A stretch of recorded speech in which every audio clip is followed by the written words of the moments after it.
I came here several times with my father when I was little, but stopped eating here as often after growing up. I hope the food here will be to your taste. Oh, don't worry. We haven't eaten at a hotel like this in a while. Paimon's getting excited already. In that case, I'll go order for us first. Please wait here a moment.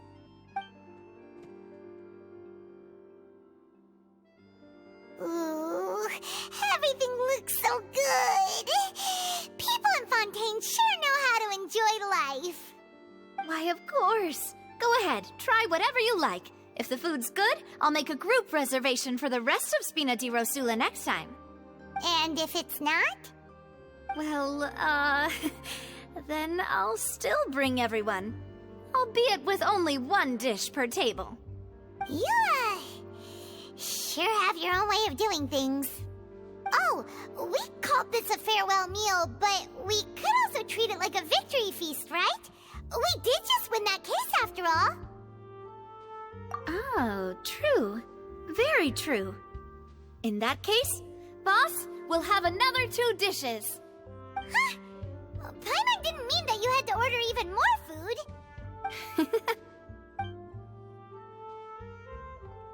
Speaking of cases, do you think that the mastermind behind the serial disappearances will get caught soon now that this has all happened? Well, we've certainly taken a big step forward, but I feel that's about it. We know that there's an organization that means to dissolve these young women, but we still don't know what they are really after. If it hadn't happened right in front of us, Paimon wouldn't have ever believed that a person could be dissolved like that. Right? Yet it was because this was such a preposterous notion that the investigation could never really move forward before. Ugh. If only that guy could have finished speaking! We were so close to hearing who was behind it. In such investigations, even the smallest step can seem like a yawning chasm if the trail of clues is cut off. To be honest, I don't have high hopes for any follow-up that the authorities might conduct. It's not that I don't have faith in their ability, it's just that a different perspective is required in some matters. It's easy to guard against and deceive a single narrow perspective. A shift in thinking is required at such times in order to produce a breakthrough, which is exactly why the Spina di Rosula exist. Those highfalutin folk are not all-knowing. That's why we exist, to seep into the cracks where filth falls through, where their watch fails them. That's the kind of problems we solve. Seems Paimon thought things were simpler than they actually are. It's all right. Well, this was supposed to be a farewell meal, so I doubt you have further interest in this business, right? Let's talk about something else. Like, what are your future plans? That's true. We didn't have a chance to speak to her after the trial ended. It didn't really seem like the right time or place to do it anyway. I see. So, your primary objective, which has been foiled so far, was to have a chat with the Hydro Archon. I've heard that there's a long line of people waiting to meet Lady Farina. I suspect you'll be waiting for quite a while, considering that you missed your chance today. Yeah, we've heard that she's super popular here in Fontaine, and that it'll be tough getting any of her time. Well, would you consider some more, unique ways? Perhaps even methods of, let's say, questionable legality? Guess that's Spina di Rosula's boss for you. Chock full of sketchy ideas. Well, what did you have in mind? Well, one way would be to infiltrate a performance troupe at the Opera House, only to abandon your act at the play's climax and ask to speak to her after the performance. I'm sure Lady Farina would be eager to see the ending, and would agree in order to finish watching the play, don't you think? Could you suggest something a little more practical? This plan seems pretty hard to pull off. We'd have to go learn how to act, and acting's really hard. All right, here's another. Find a way to conceal yourselves under her bed, then wake her up in the dead of night and demand answers. don't let her go back to sleep until she answers all your questions. I can personally testify that this one works. When I'm sleepy, I'll do anything as long as I can finally get some sleep. That might work, but that's not really the problem. The problem is we don't want to get ourselves arrested. Ah, valid point. I overlooked that part. I was just thinking about leveraging a person's desire for sleep. All right, no more joking around. Perhaps you could... Oh, I don't know. Cut the line when she's on a break. You did defeat her in court, clearing citizens of hers from false accusations. False accusations she had nearly upheld personally. I imagine that she feels quite ashamed about the whole thing. You mean that if we catch her while she's on a break, she might be too embarrassed to refuse? Oh, that does make some sense. Why don't we give it a try after this meal? You know, strike while the iron is hot and all. Huh? Paimon, did you drink my Fanta? Was this your drink?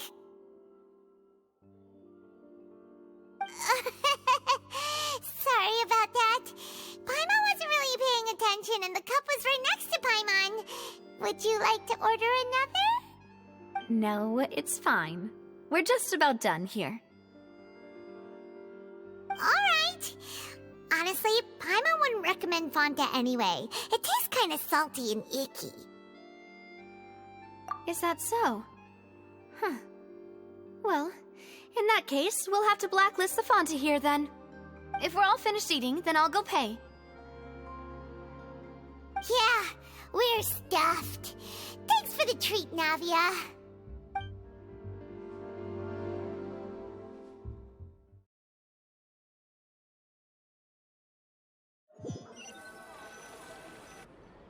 Oh, so full. Paimon can barely float anymore. Nah, that would be so... normal. You know, like you. Okay.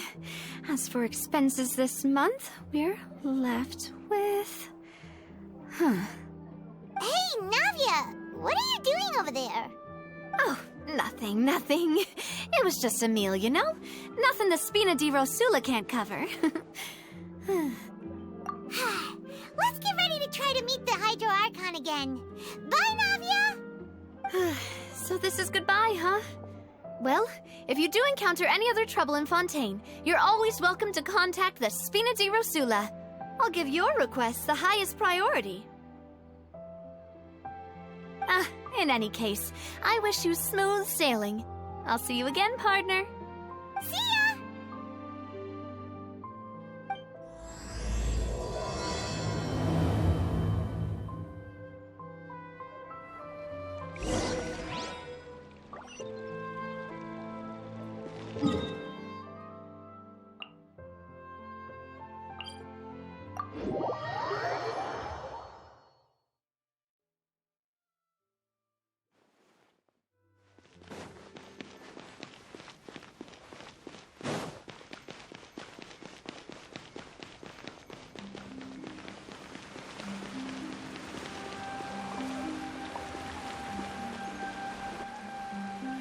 People around anymore. Looks like that boat we took to Araneus might have been the last one. Vache. Looks like we're back here again. Huh? Traveler? Are you hearing voices again? Ugh. That's kind of spooky. Are you sure we don't want to come back in the morning? Vache? Vache. Hey, why are you still walking towards it? There might be something nasty in the water. Huh? Hang on. Paimon can kind of hear a voice.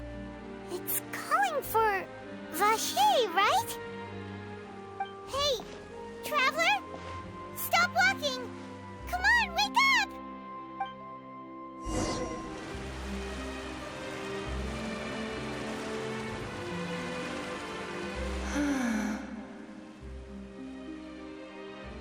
Vache, are you... my dear Vache? No, wait. You seem to be someone else. Do you know Vache? Do you know where my love is? Wait. Who am I? I'm very sorry. I fear I do not know. My memories feel like they have been washed away like a flood. So many fragments dissolved amidst the tide, never to be recovered. How much have I lost? How many things that I once held dear while on land have I since forgotten? Yes, that is what I was once. But now, I am but the consciousness of one who is lost, therefore. I do not know how I came to be like this either. I only vaguely remember being covered in light blue water, and then all grew dim. I also remember going to many places. I loved adventure, loved exploring places of peril. No matter where I went, Vache would go with me. I knew how dearly he loved me, and I also loved him equally as much. But now, we can no longer go back. The pain of such parting, I never knew how heavy it could be. No, our reunion no longer has any meaning. There is no way for us to create any new memories. The thought of me gives him no succor, so let it lie forgotten beneath the waters. If you meet Vache, tell him not to look for me. Tell him to move on. That is the only thing I still remember. Perhaps that is so. As I was submerged in the waters, losing consciousness, I saw Vache above the surface. His eyes were filled with such sorrow, such longing. If only I could have comforted him, told him that I did not suffer. Indeed, I had felt a great warmth. Is that what you call it? Dissolving? If anything, I consider it a form of release. It was a state of neither fear nor frenzy, with only an endless peace, like the water's still surface. I could also liken it to being a thirsty person who drinks water for the first time, and only then sees how they have lived for so long in a world of endless want and anxiety. I think I hear your companion. It's time for you to go, I think. Farewell, then. I am glad that you were able to sense my presence. Remember, if you see Vache, tell him not to seek me out any longer.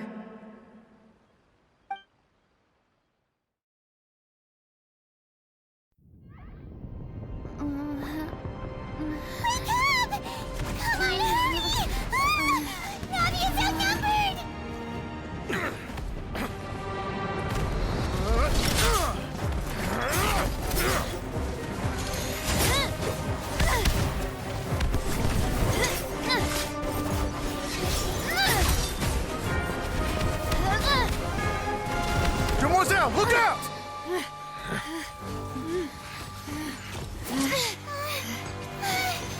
Dear God, it's a whole army of Gardamex.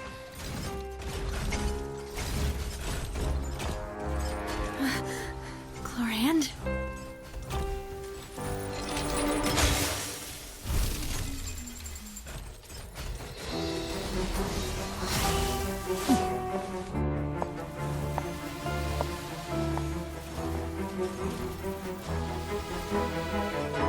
Quick, now's our chance!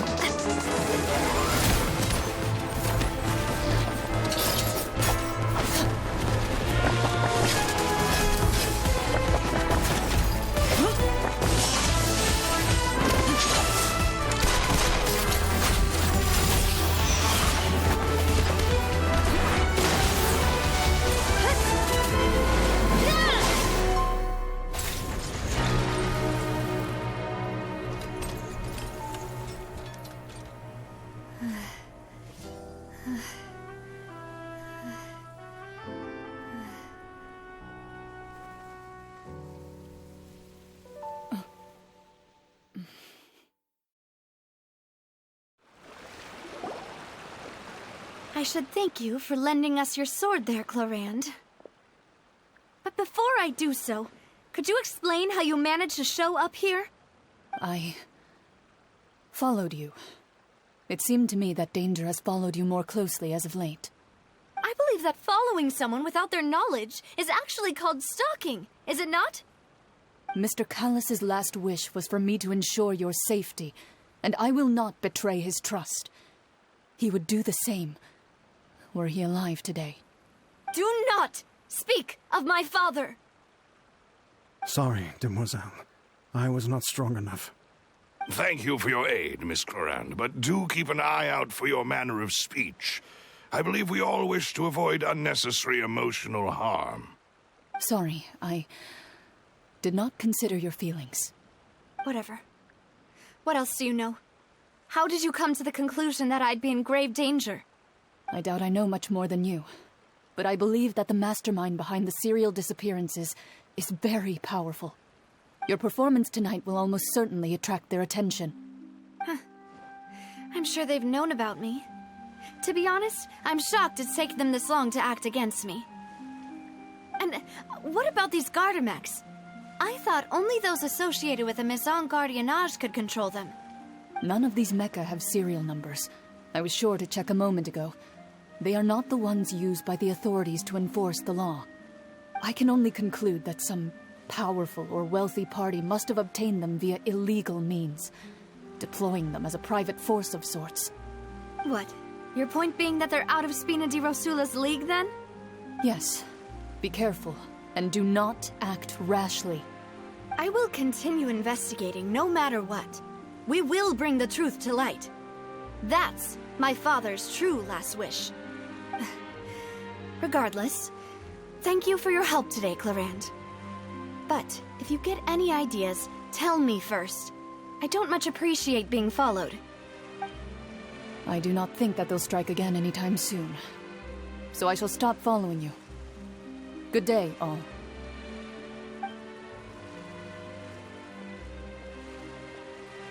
Right. I suppose that's the best news we've gotten today. Demoiselle, I believe that Miss Clorand was being sincere with you. If we tried, we could attempt to thaw relations a little. I know, she's... Oh, thank goodness! Paimon thought we were done for! Those Gardamex came out of nowhere while you were unconscious, and Nadia and her gang saved us!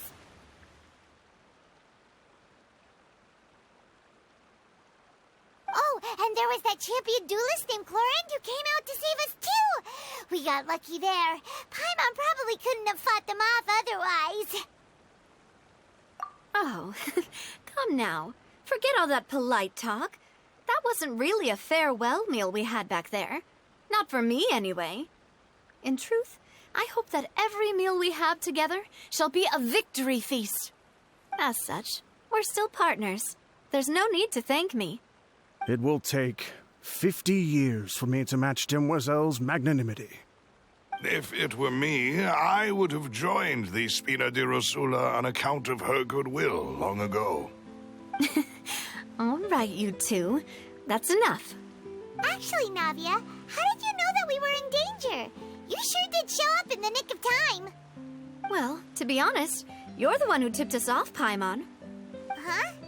Really? Paimon contributed somehow? Cool, Paimon's even more amazing than she thought! Yes, all thanks to you grabbing my drink by mistake. How did that help? After we parted ways, I was on the way back to one of our bases when I suddenly thought of what you said. That the Fanta tasted kind of salty and icky.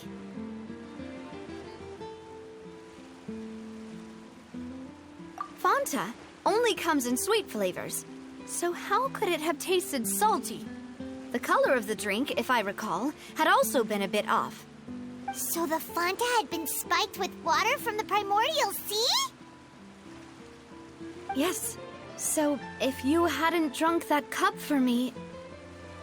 Spina di Rosula is preparing the grandest of awards for you as we speak for saving the boss. Huh. Really?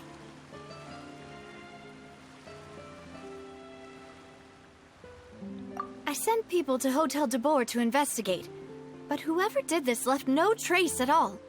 That's when I figured out that you might be in danger, and hurried here as quickly as I could. But why would they go after us, too? All we did was defend Linny in court and help clear his name. Ugh, now we're caught up in this mess, too, aren't we? Well, you did foil a plan that they were probably pretty proud of, and almost got their name in the process.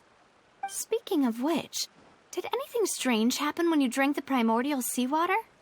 Well, it can't be coincidence that the traveler fainted just now. She said that she heard that voice calling for Vache again. Oh, and this time Paimon heard it too, but it was real faint.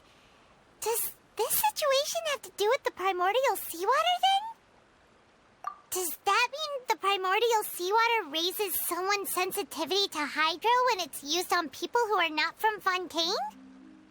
That doesn't sound like too much of a bad thing, to be honest. New intel? While you were out cold? Well, let's hear it, shall we? Oh, that is important. Vache. That name doesn't ring a bell. I suppose he hasn't stepped forward as a witness in court lately. Since he saw that young woman dissolve, he was at least at the crime scene. But he never gave testimony or any information regarding people dissolving in the primordial seawater. Could he have been threatened? Yes, thank you. This is very important information indeed. We will continue to investigate. Oh, you mean you'll help us investigate? Well, you did say that our farewell meal didn't really count. That means we're still partners, right? And besides, we're in this now whether we like it or not. You're not gonna let those people who targeted us get off the hook so easily, are you, Traveler? Demoiselle, do try not to look quite so pleased. You are the face of Spina di Rosula, after all.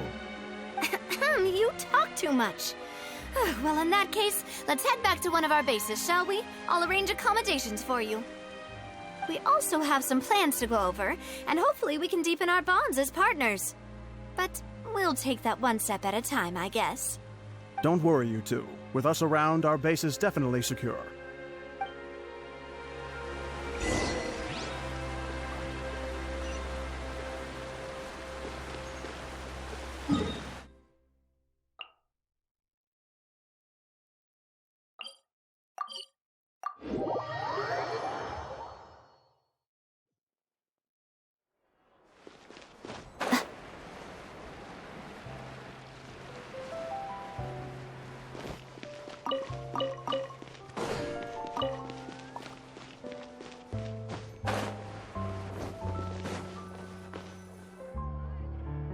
It's right up ahead, but let's make sure we weren't followed first. I've been keeping watch, Demoiselle. I haven't spotted anyone suspicious thus far. Very good. But let's not let our guard down for now. I shall find rooms for our respected guests. Thank you, Malus. Now, let's continue, Traveler.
is your base?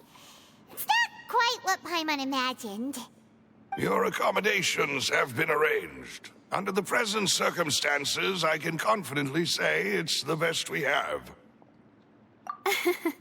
Well, our funds have been a little tight lately.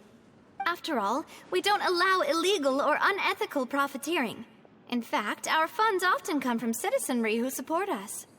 Seems like it's tough times for everyone. But if you have the support of the people, that does sound like it's worth it. To be honest, our financial situation was a lot better back when my father was in charge a few years ago. I'm afraid I'm not quite his equal. Your father... He was the previous boss of Spina di Rosula, right? How did he... Demoiselle, if you'll allow me to explain. No. I'll explain it myself. I suppose I couldn't run from this topic forever. And as partners, this is something I hope they can understand. My father's name is Callus. Yes, the same one they call Callus the Unfaithful in the streets. 3 years ago, he was accused of murdering his own friend. But he chose a duel to defend his honor instead of standing trial. He died in the duelist's ring. Oh no. But I do not believe my father was a murderer. I'm sure he was set up. At the time, I believed that if he only stood trial and was duly investigated, something amiss would crop up and prove his innocence. But strangely, he not only requested the duel himself, but rumor has it that even after being seriously injured, to the point where he could be deemed as having lost the duel, he refused to surrender, determined to die in the arena. 3 years later, I still don't understand why he did that. How could he protect his honor if he's dead? If anything, he gave up his chance to defend himself. The closest piece of info I have is that my father had been investigating the serial disappearances case at the time of his death. Ah, so that's why you're so determined to get to the bottom of that case. That's right. I've also tried to investigate the murder my father was implicated in, but I haven't found a single new clue in my countless reviews of the investigation records. However, I believe that if the murder case is related to those behind the disappearances, they must know something. I must know what really happened. Was my father coerced? Framed? Even if he really did kill his friend, I must get to the truth. If only he'd been more open with me when he was still alive. He even hid the fact that my mother died due to complications when giving birth to me. And now, here I am investigating his death. You really are a handful, aren't you, Papa?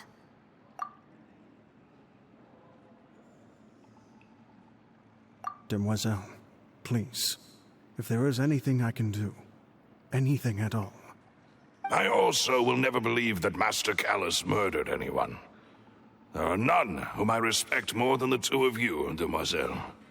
Master Callus did so much good in life, yet all it took was one murder case for him to be dubbed Callus the Unfaithful. Even our supporters decreased greatly due to that incident, hence our strained finances at present.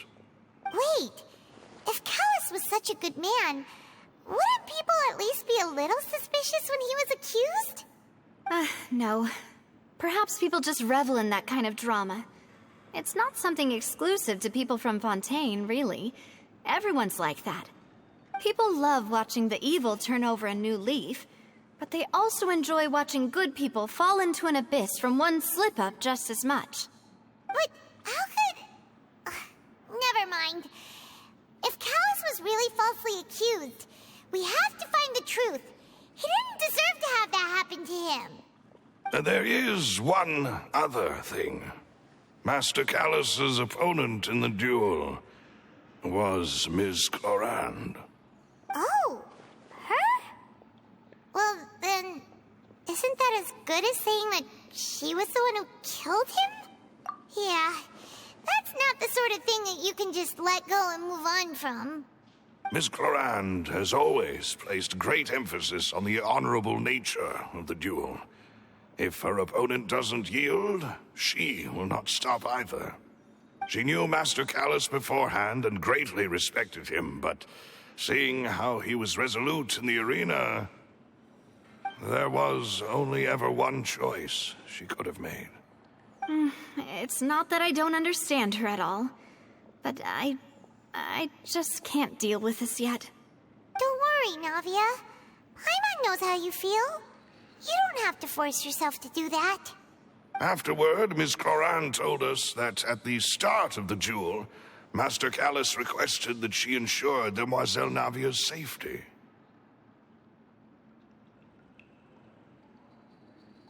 Yes, that is our understanding as well. Oh, Papa. What madness drove you to ask the person who killed you to take care of me? All right, anyway, that's the information I wanted to share with you. Even if it did sound like I was just complaining towards the end. Thanks. You two should go and rest. This was quite a day after all. Yeah. Paimon's feet. Please, relax and get some sleep.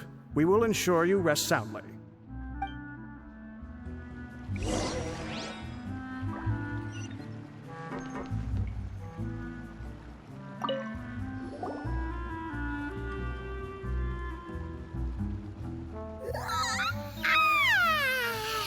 Paimon slept so well.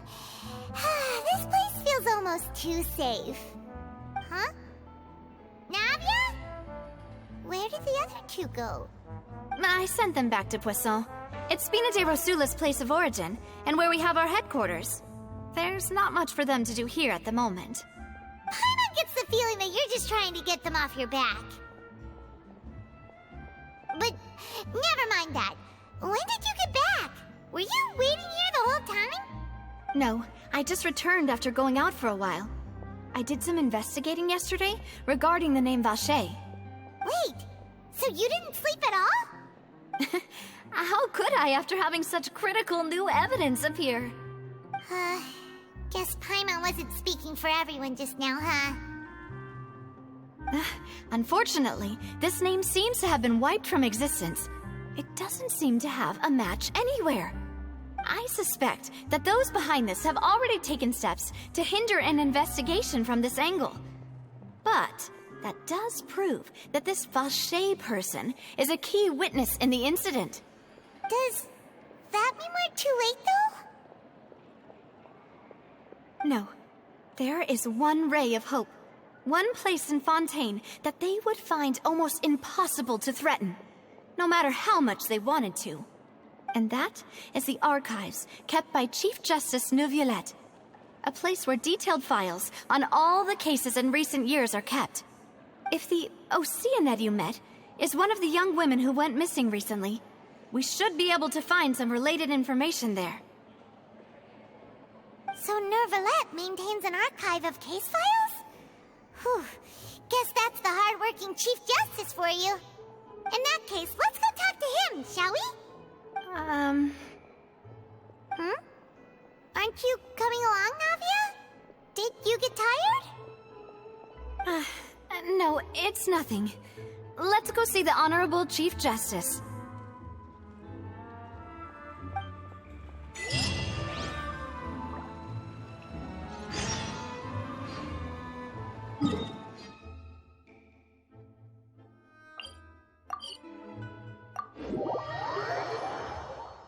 The Palais is right up ahead.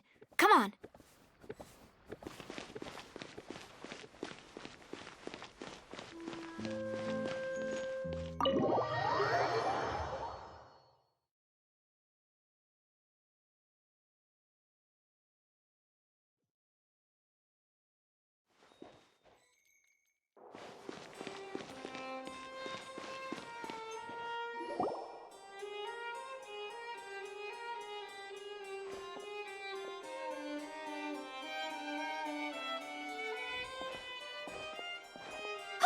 Please state your business here. The Chief Justice is presently occupied with official matters. Huh. This place does look pretty heavily guarded. proves that Nervalet's files are really secure. Hey, don't you recognize us? Huh? Who are you? Just to be clear, I don't care who you are or who you might be related to. Our rules make no exceptions. See? They've got great discipline, too. Yep. Paimon can tell. If you're here just to crack jokes, I can point you towards the exit. Unlike some, we're busy, so please leave if you don't have a reason to be here. No. What I meant to say is, shouldn't you remember us from a few days ago? We were at the trial of the great magician Linny. Oh, yes, I remember. I read about it in the Steambird. You must be Linny's attorneys. It's all coming back to me now. We're here today to report and archive some information on a follow-up case.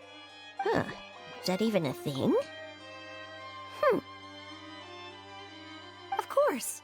Don't worry. We're here on official business. You can trust us. All right then, I'll let you through. The Chief Justice is just inside. Thanks so much.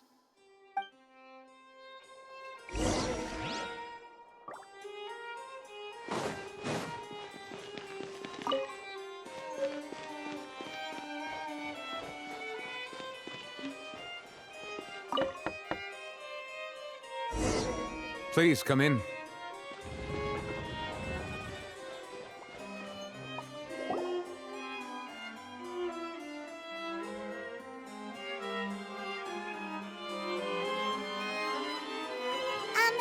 Sorry to barge in, Monsieur Nervalet. We only lied to get in because we didn't know any other way. It's all right. Please let me know how I may be of assistance to you. So you're not mad at us? We're looking for a man called Vacher. He may have been an eyewitness in the serial disappearances case. If we can find him, we may be able to unearth some key information on the case. Ah, I see. In that case, please wait here a moment while I browse through the files.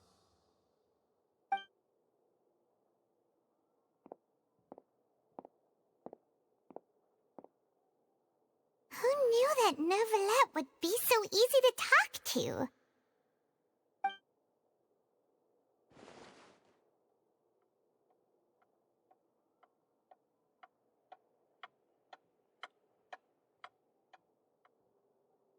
Unfortunately, I'm quite certain that no one by the name of Vacher has been involved in any case, criminal or civil, in the past several years. There are no records of him either in the files or in my memory. Traveler, what if it was really just a dream? Is that so? All right, then. Thank you so much, Monsieur Neuvillette. We'll take our leave now.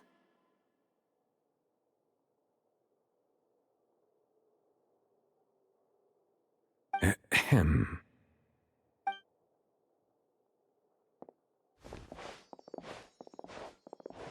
Miss Navia, I can understand how you feel. Your father, Callus, was a truly exceptional man. We deeply regret his passing.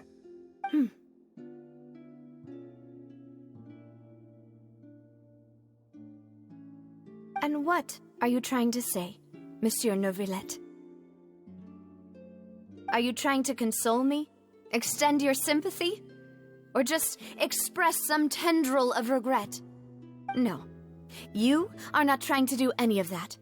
I can hear it in your voice. There's no emotion behind your words. You only said those things because you felt like you should.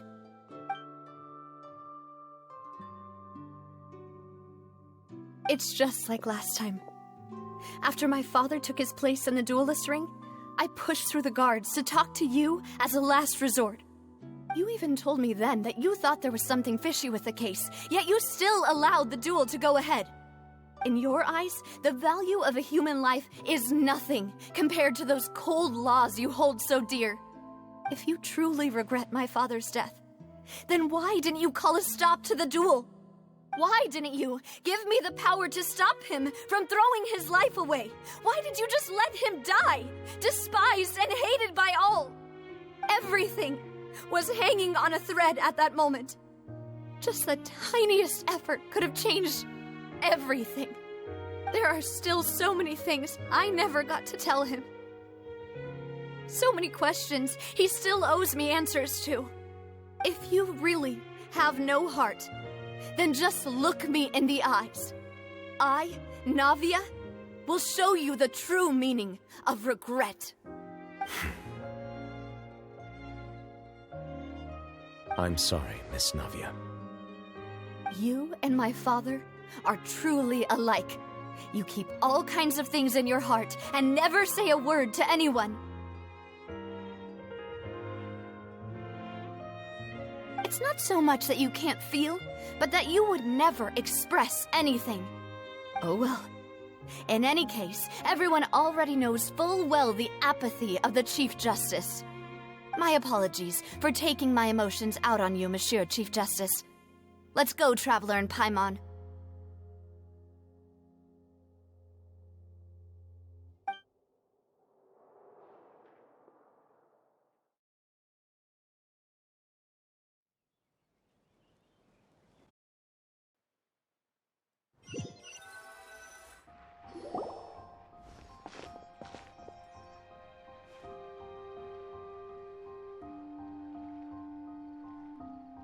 Navia, are you okay? I'm fine. Rain. It's raining. You're right. Wasn't it still sunny when we went into the building? And there shouldn't be any active trials today. How strange. Now that I think of it, on the day my father was convicted of murder, it was also raining. What is it? Did you think of something?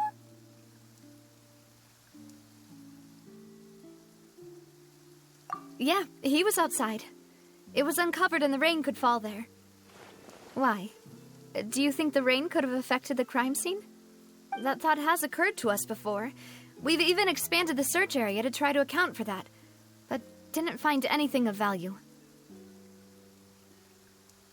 Oh? Wait. You don't mean... So you're saying that the true murderer could have been turned into water and then got washed away with the rain?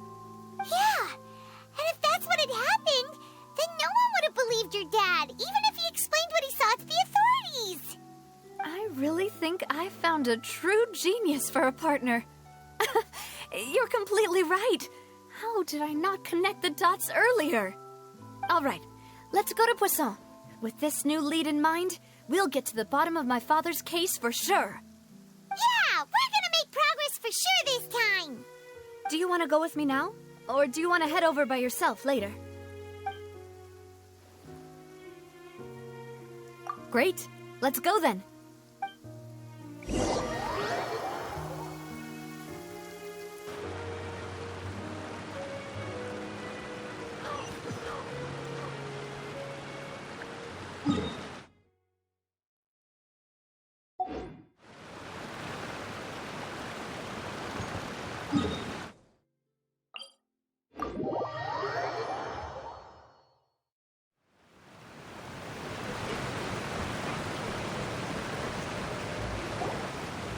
Whoa, what a huge ship! Why would a ship be anchored at a place like this? There's no need to be so surprised. While it may look like a ship, it's actually Spina di Rosula's headquarters. My father was the one who asked for it to be built like this. Perhaps our taste in exterior design is the only thing we occasionally had in common. A gigantic and glamorous ship embodies discovery, opportunity, ambition, and conquest. It symbolizes Spina di Rosula's bright and limitless future. And Paimon thought you were bluffing when you said Spina di Rosula had a glorious past. Paimon was confused why a group with such a history would live in the sewers. But now that Paimon has seen this ship for herself, she's been convinced. Well, Poisson is where Spina di Rosula began, after all. It's our main base, our home.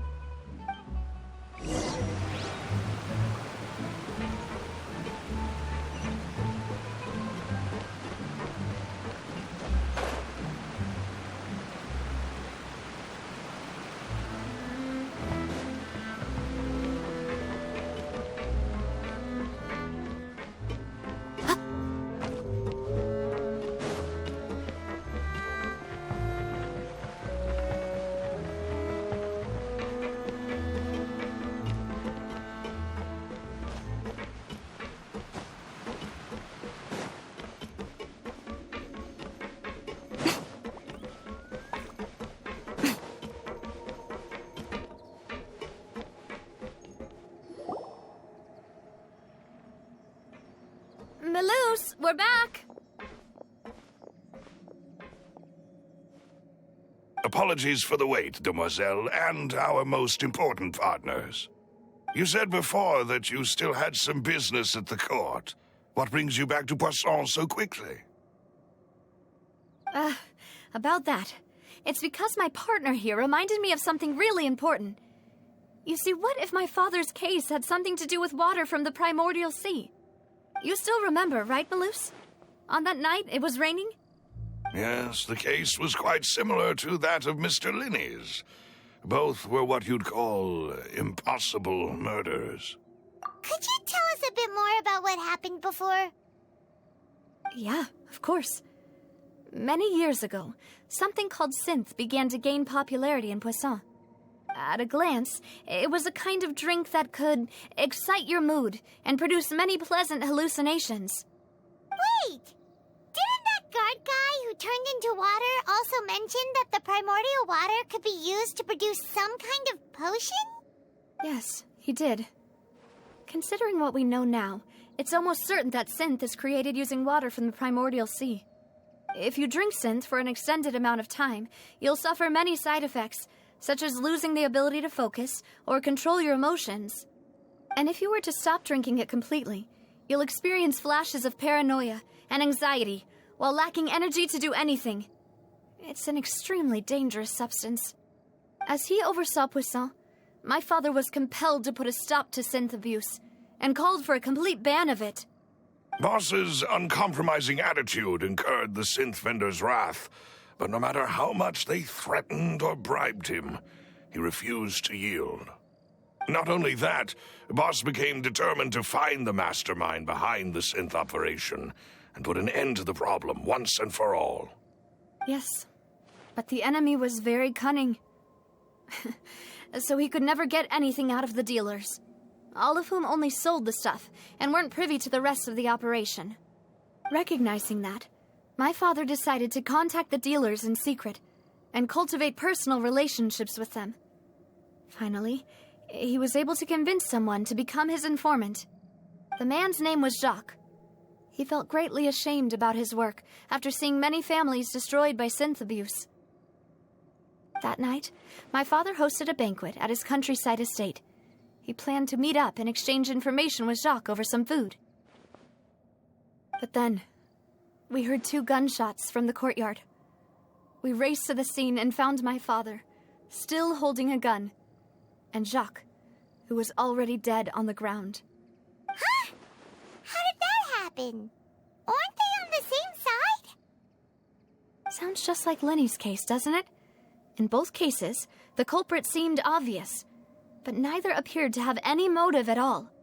Looking back on it, though, I now believe the most important clue was something we all overlooked at the time. There were pieces of clothing left at the scene.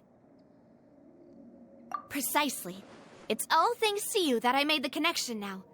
Back then, we all just thought they were some costumes that Jacques used to disguise himself at the banquet. But, considering it now, it's almost certain that they belong to a third person at the scene. With one extra person, we'll also need to reconsider why the 2 shots were fired. You're right. We still don't know what happened. But my intuition tells me that we're on the right track to figuring it all out. I'm finally headed towards the truth. Jacques was an empathetic man who was infinitely remorseful for his past actions. It's unlikely that he turned on Boss with zero warning. I think this third person is probably the key to the full truth. On that note, however, even though this will not please you, demoiselle, as your and your father's butler, I must still offer a word of warning. Our opponent is insidious and cruel. They are extremely difficult to deal with, and Boss has already lost his life trying to bring them to justice. Even though Spina de Rosula has lost most of its former glory, Poisson has welcomed a new time of peace, and we have been allowed to live out our lives. There is no need to follow your father's path. It would be both wise and in line with Boss's wishes to step back and give up on the case. If that's indeed what he wished for, then he should have told me that himself. Was I not the closest person to him? And yet, I was the one most kept in the dark. What was the point of him dying without sharing any of the secrets he knew? Did he manage to protect anything in the end? Synth is still here. Callus the Unfaithful is still his epithet. And Spina di Rosula is barely getting by. Nothing has changed. Did he think I'd just accept his meaningless death and live out my life just as meaninglessly? I've never accepted that. Ever. Not since that day, and certainly not now. I want to find out the real answer for everyone's sake. For the missing girls, for the victims, and for myself. Navia. This is indeed the best moment to act. Your partner appears to be quite reliable, and more importantly, demoiselle, I think you're also ready to take this on. So you do know something else, Malus? Yes, I do. In fact, even before that banquet, Boss already knew of the connection between Synth and the serial disappearances case. But what drove all the tensions to the boiling point was the revelation that you, demoiselle, had been selected as the next target to disappear. What? Boss also didn't tell you that he had been diagnosed with a rare illness. The doctors told him that he had no more than 5 years left to live. And the serial disappearances case caused him great anxiety. 5 years was nowhere near enough time to resolve this long-standing conflict. But once he passed away, all the danger would pass on to you. Knowing all of this, he decided to use one final intimidation tactic before his death. He claimed to have already gotten his hands on some key incriminating evidence for the other side, and even told some members of Spina di Rosula about the details. But as long as you remained safe, he would not share the evidence with the public. If something were to happen to you, then he and all those he told would immediately expose all they knew about Synth and the disappeared victims. Right, so nobody would be able to get off scot-free. As we've seen, Boss's tactic has worked. Even though Boss has been gone for a long time, the other side has not tried to take Demoiselle's life. No, I don't believe it. He never appeared to look sick to me. No father wants their daughter to see them weak and haggard, especially someone as proud as Boss. To him, dying in a duel and suffering lasting dishonor as the unfaithful was still far preferable than losing face in front of his daughter. So he chose to die in silence, so that he could protect me. I'm afraid you're not understanding this correctly, demoiselle. What Boss wanted to hand to you was not a parasol, but a sword. If Boss's spirit could hear you telling me that you want to find the answer for the sake of everyone involved, I'm sure he'd be extremely proud. That fool. Couldn't he have just given it to me straight? No. He might have set up everything precisely because he never thought I'd be able to understand him. Is that the amount of confidence he had in me? And what if I was never able to make it to where I am now? Yeah. I suppose that's true. With the way he'd set things up, if I had wanted, I could have just lived out my life without a care in the world. But thankfully, he rarely talked to me about complex matters, and thus understood little of me as a person. In this case, he really didn't need to give me an easy way out. Malus, what was the key evidence that he shared with you? It's the location where synth is produced. Essentially, it's the enemy's headquarters. When he was threatening the enemy, Boss didn't share the specifics of the incriminating evidence he found. But if you want to use it against the enemy, you'll still have to take several things into consideration. Why? If we know where the place is, can't we just go storming in? You mustn't forget that we're fighting against a mysterious and dangerous organization that's been in operation for decades. There's no telling what might be lying in wait at their headquarters. We also have no idea what kind of evidence we may be able to find inside, nor what people we may be able to capture. But a single visit to their headquarters would be tantamount to a formal declaration of war.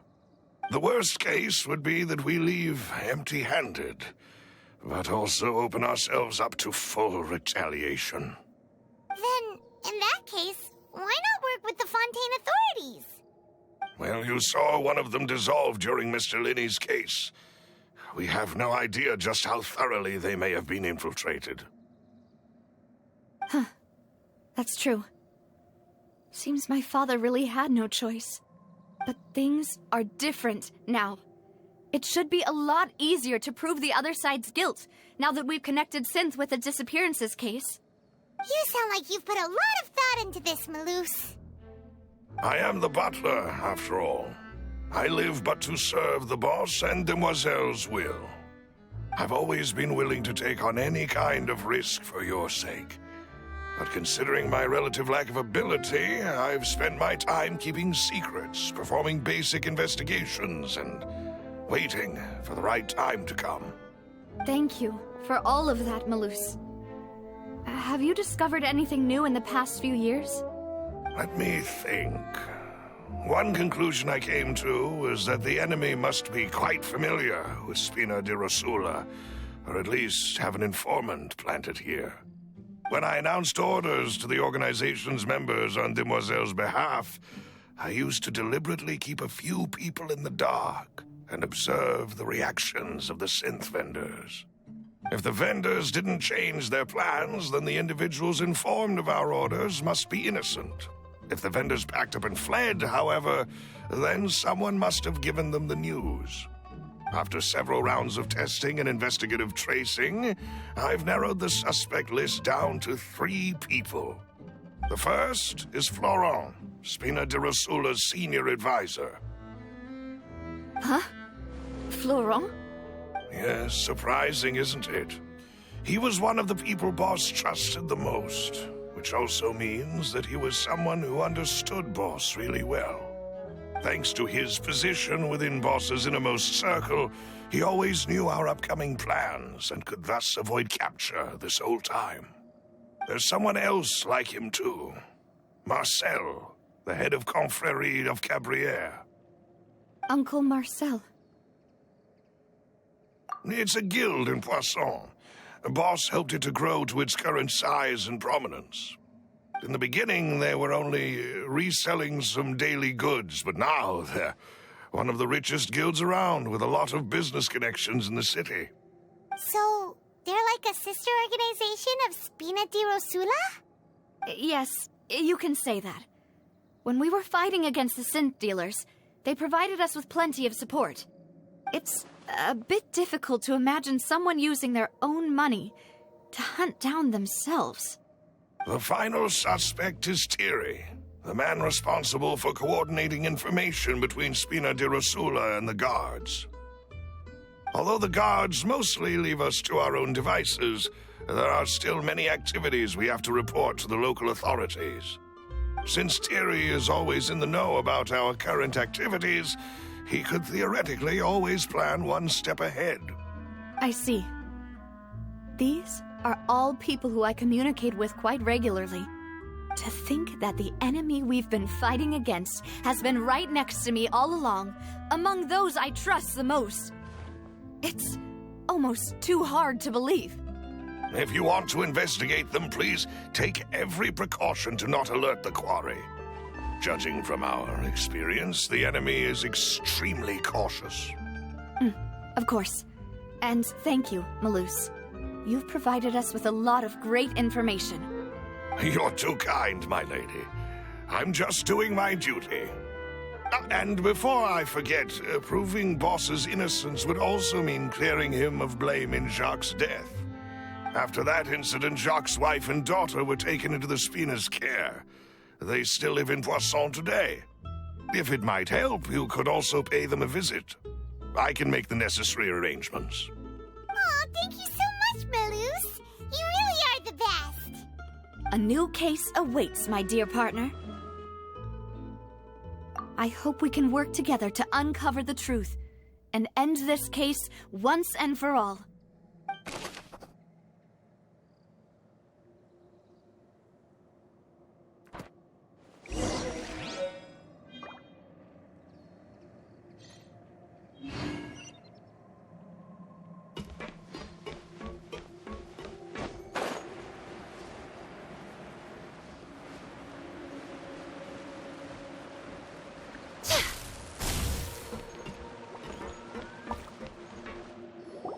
It is settled, then.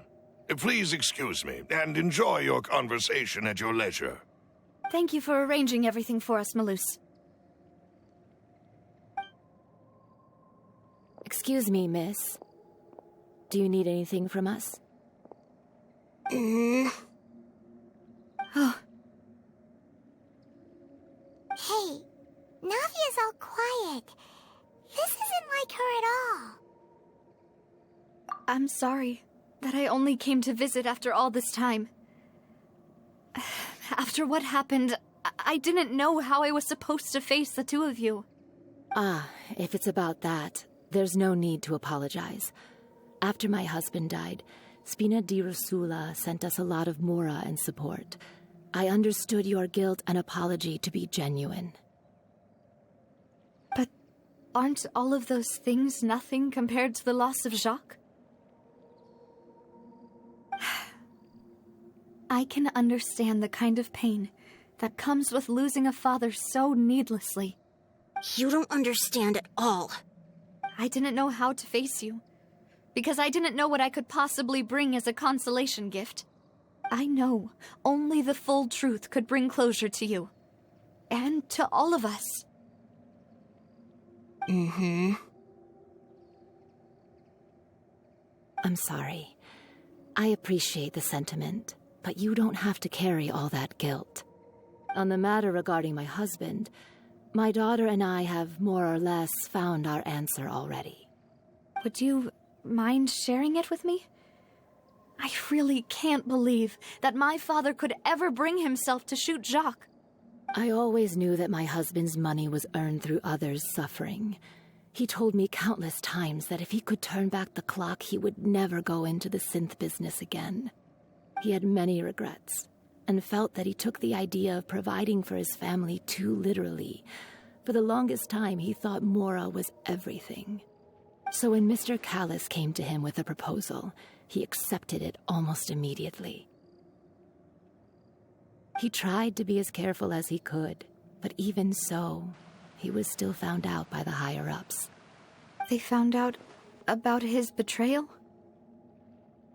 Papa didn't say that exactly, but Papa did tell me that I should never be ungrateful.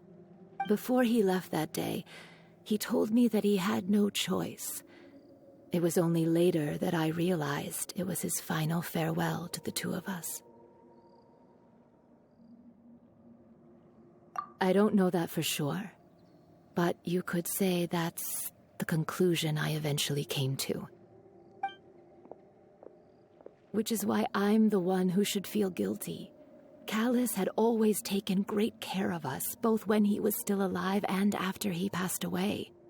Even if he fired the shot that killed my husband, it was likely in self-defense. It is impossible for me to hate him for what he had done. But Mama, why is Papa still the bad guy if he did the right thing? Papa always wanted to be a good man, so why did he have to do a bad thing in the end? Well, things aren't always as they seem. You still feel like your Papa was a good man, right? Yeah, Papa was a really good man. The best in the whole world. Then you should hold on to that. If a good man had to do a bad thing, then he must have had his reasons. Regardless of whether he left you a parasol or a sword. He must have done so to give you a better life. Oh. Thank you for everything you've told me. I will definitely find the truth. The current state of things is not something I'm willing to just sit back and accept. Thank you. I'm very grateful to hear this from you. Even though your personality is quite different from your father's, your determination when you speak is really similar. You really think so? That's the first time anyone said that to me.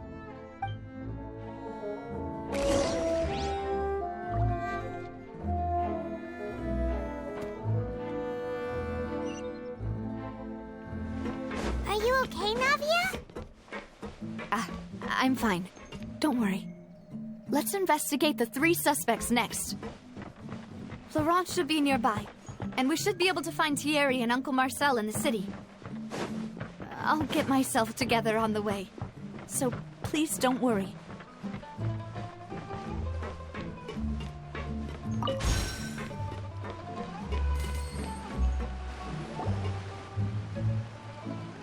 Greetings, boss.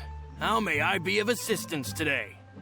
I'm sure you've heard about what happened at the Opera House. Someone got turned into water right in front of us. Yeah, I've heard. With something that dramatic, I'm sure journalists will milk it for all it's worth. And it'll be all the talk for the next several weeks. It also reminded me, on the day that the incident happened with my father, it was raining outside, and we found some clothes left at the scene. After my partner here put the dots together for me, I feel like we should try to reopen his case. Can you do me a favor and try to recall what happened that night? Let me think. Mr. Callis was feeling pretty upbeat that day. So he was drinking and bantering away with us at the table.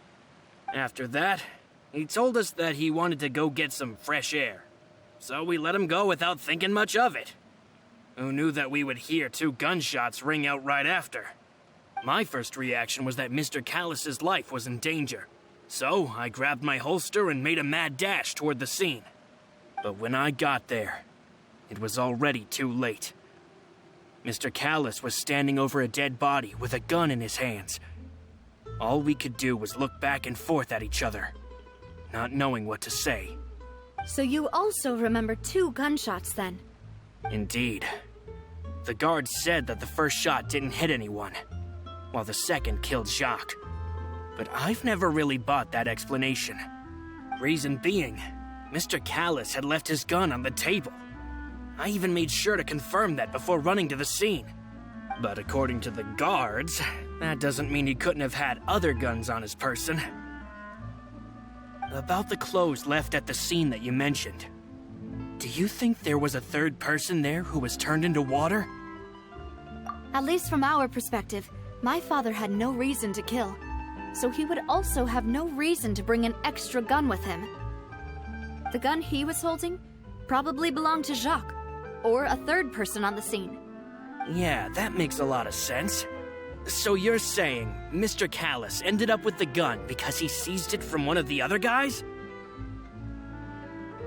But hold on. If that's what had happened, then why didn't he share the truth with any of us? He didn't even want to face the Oratrice machine, and chose instead to prove his honor in a duel. Did he lose all faith in the courts after seeing someone dissolve right in front of his eyes? About that, Malus told me a thing or two. So, I think I can understand why he committed to the duel. I'll tell you everything, once the whole truth has been revealed. I understand. Then, I'll leave Mr. Callus's honor in your hands, boss. And if I may just say one more thing. The whole Callus the Unfaithful epithet has been a thorn in my side since the day it was invented. Many people have laughed at me for still calling him Mr. Callus, even after so many years have passed. But it was Mr. Callus's trust that allowed me to rise through the ranks of Spina di Rosula and live the life I lead today. No matter what others might say, he'll always be the man I respect the most. And he'll always be my boss. Don't worry. I will definitely find the truth. You and all our other comrades at the Spina deserve to know the truth as well.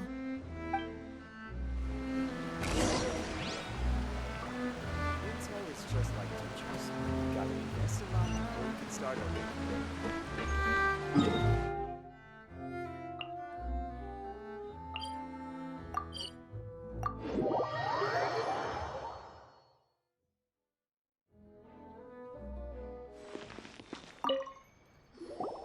Hey, Thierry, it's me.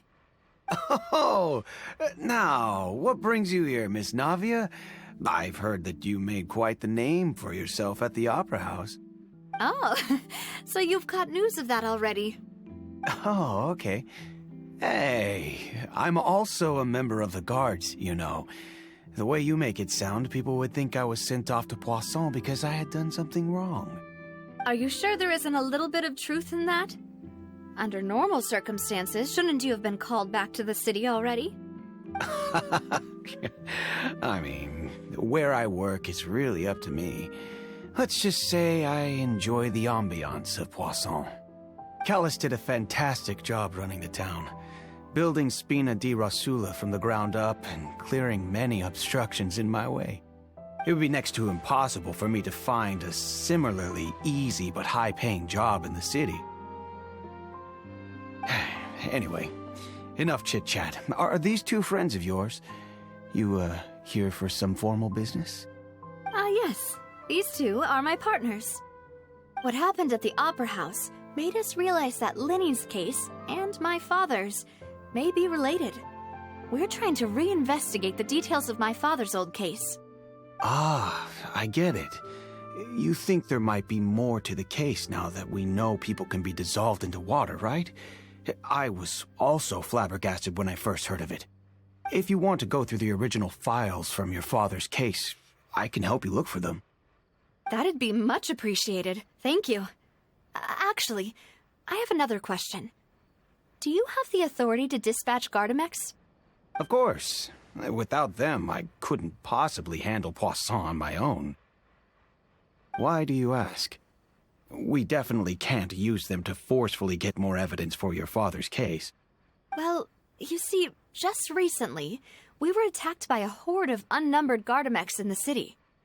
So, if you hypothetically wanted to do something against me, all you would need to do is get rid of the mecha serial numbers and send them after me.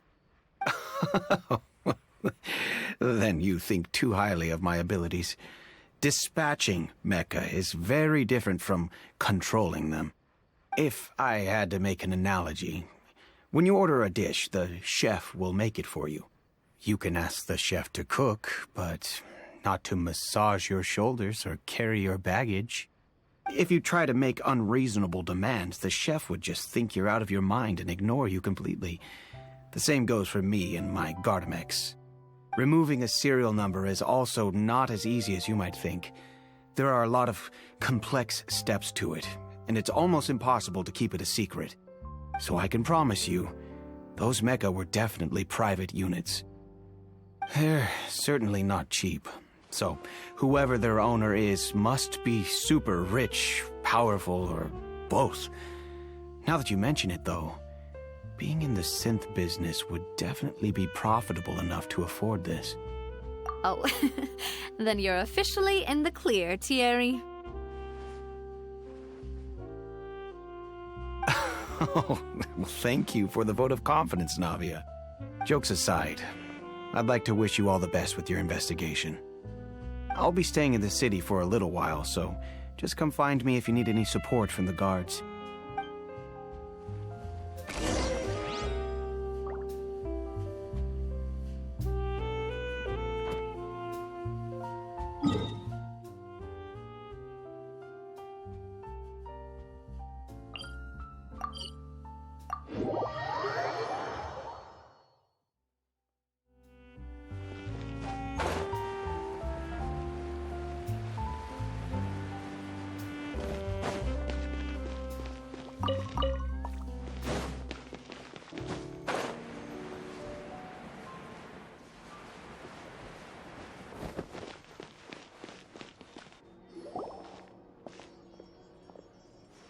Hello. How may I help you? I'm here to see Marcel. Could you please let him know? You can just say Navia's looking for him. Sure. I will let him know right away.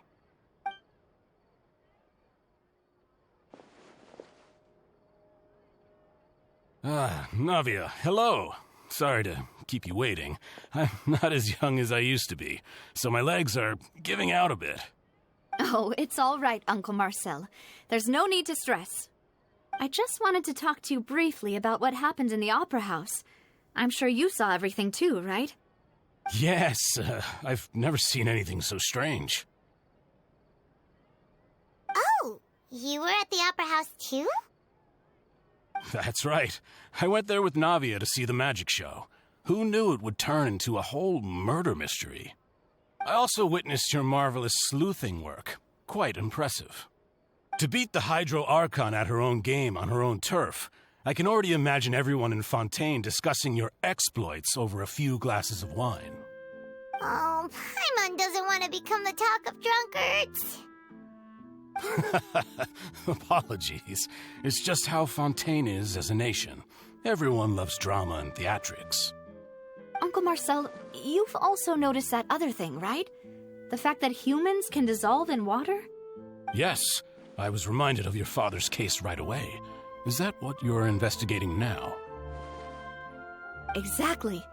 I still don't have much solid proof, but I can sense that the other side has already begun to act. Oh, and what makes you say that? We were attacked on Araneus by some unnumbered Gardamex. And there was also an attempt to get me to drink water from the primordial sea. If not for the vigilance of my partner, I probably wouldn't even be here talking to you right now. Oh, you're giving us too much credit. Wasn't it you who protected us? Alas, it seems things are heating up again. The peace that Callus sought so dearly will soon become a thing of the past. But rest assured, Navia, Poisson will always remain a safe haven for you. If you're scared, you can always return there. If anyone dares to lay their hands on you there, the Confrérie of Cabrières will use its funds to the last Mora to bring them to justice. Thank you, Uncle Marcel. But I don't intend to go into hiding. I'm going to strike while the iron's hot. Do you have any new thoughts on my father's case? About that. Sorry, my age is catching up with me, so it'll take me a while to recall my memory.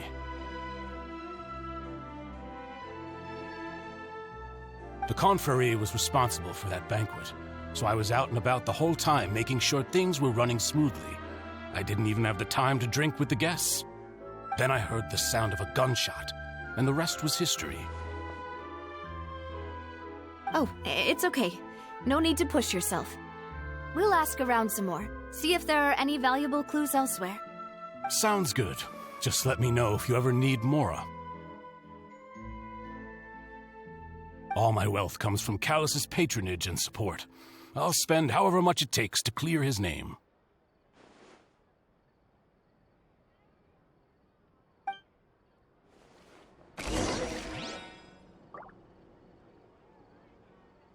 Being skilled at something doesn't make it a hobby.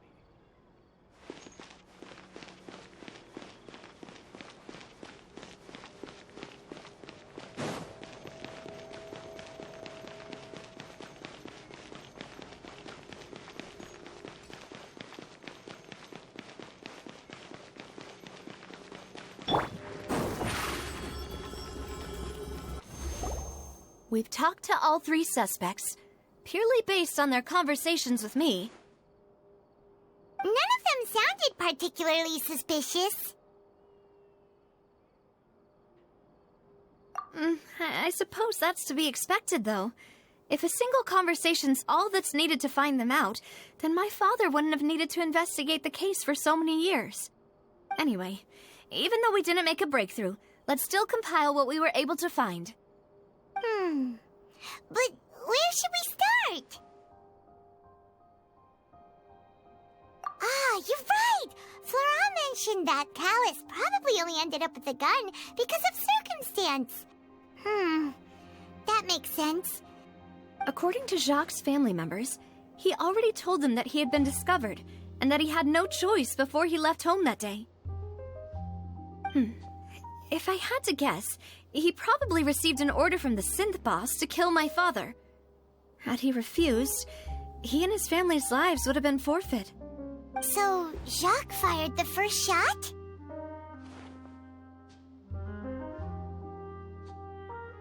Oh? And why is that?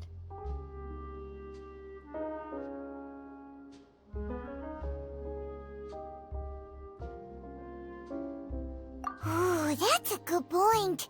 Jacques probably already knew that he was just being used as a tool for murder. And once he had completed his mission, he'd be of no more use to his boss. So, what would make more sense from his perspective would be to turn his back on the Order and seek protection from my father. Makes sense. But without evidence, that's still just a theory. Besides Jacques, the attack from the Gardamex has been bothering me quite a bit as well. It's obvious that our enemy has become more antsy after the secret of the primordial seawater was revealed. Do you think he knew, even then, that we'd follow this lead to the end? Given everything that's happened since, it's quite possible. But who among the 3 suspects would have the ability to control privately owned Gardamex?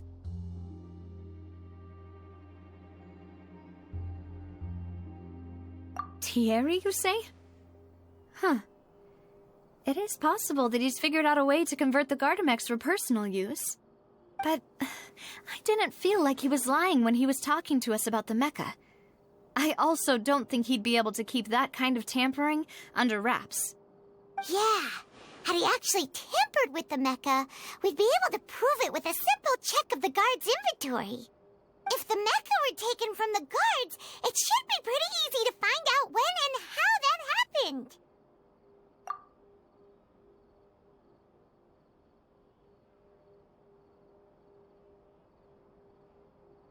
Uncle Marcel?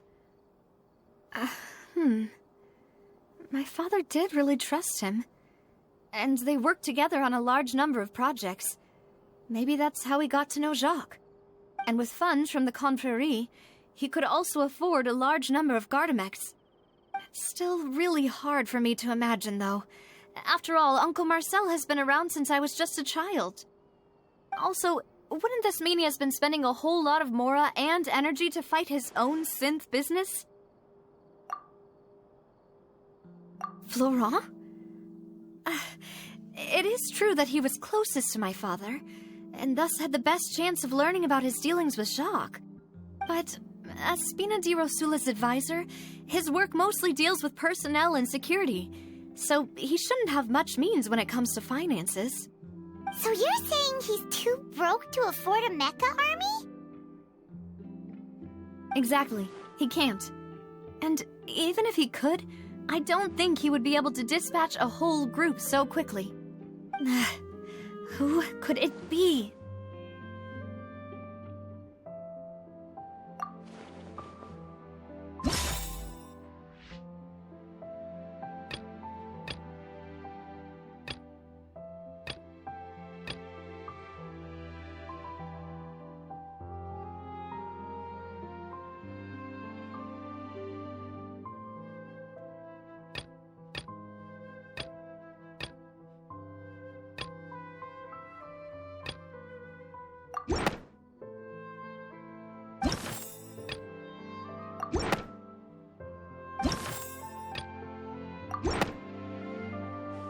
You know, if you think everything through, Uncle Marcel is indeed the most suspicious of them all.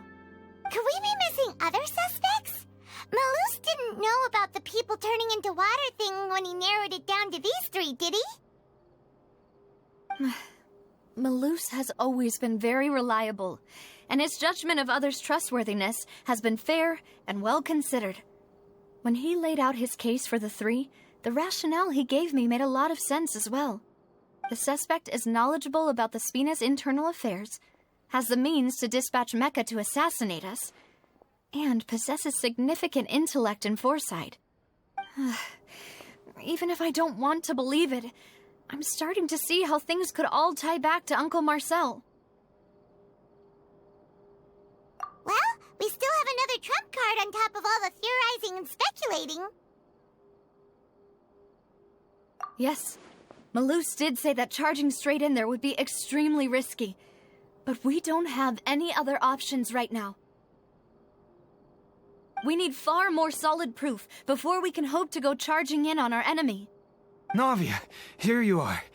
Oh, I've been looking for you. Huh? Aren't you the guy from the guards? Did something happen? Yeah. News came from Irenaeus just after you left. We've got another trial on our hands. Wasn't that place built specifically for holding trials? What's so newsworthy about this one?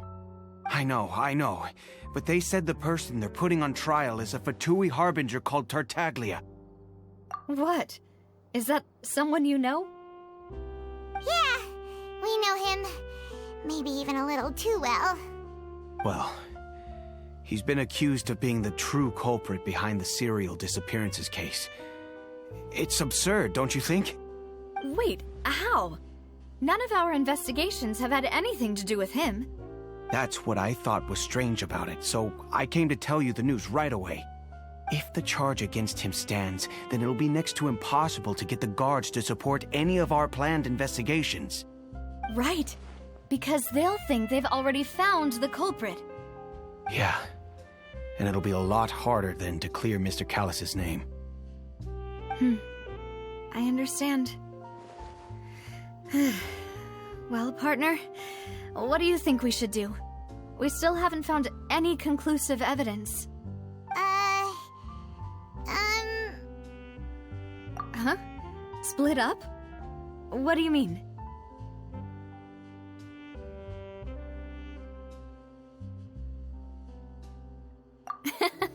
Just as expected of my partner. Since this is a trial about the serial disappearances case, the culprit's attention will be focused on Irenaeus, leaving his home base wide open. You're right. This is our best opportunity. All right then, let's do this.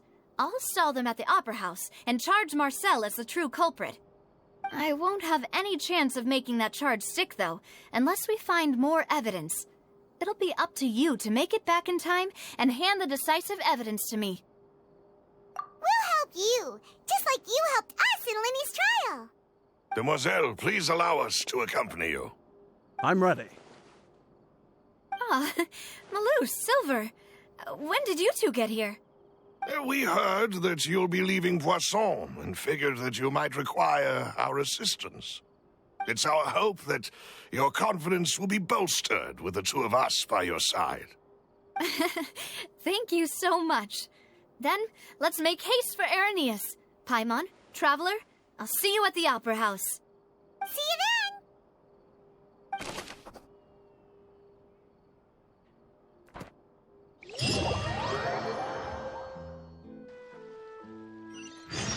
Now that Navia has set out for Irenaeus, we should also get going. The location has already been marked on the map, so let's head over.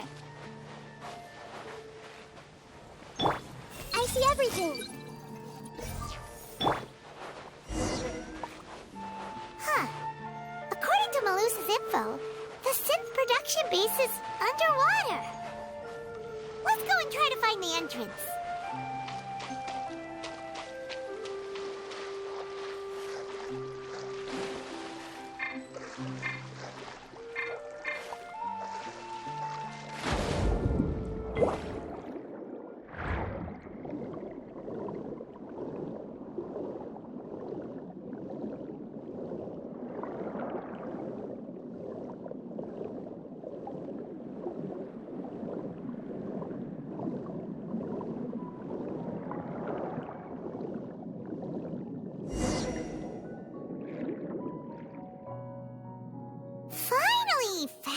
it. Huh.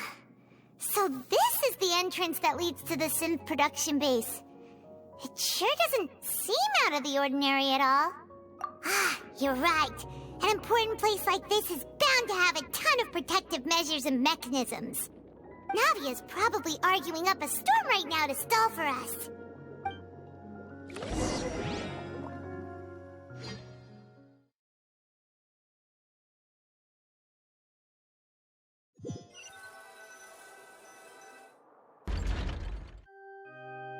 It would appear that I must repeat my question again, Mr. Tartaglia. Do you accept the charge that you are the true culprit behind the serial disappearances case?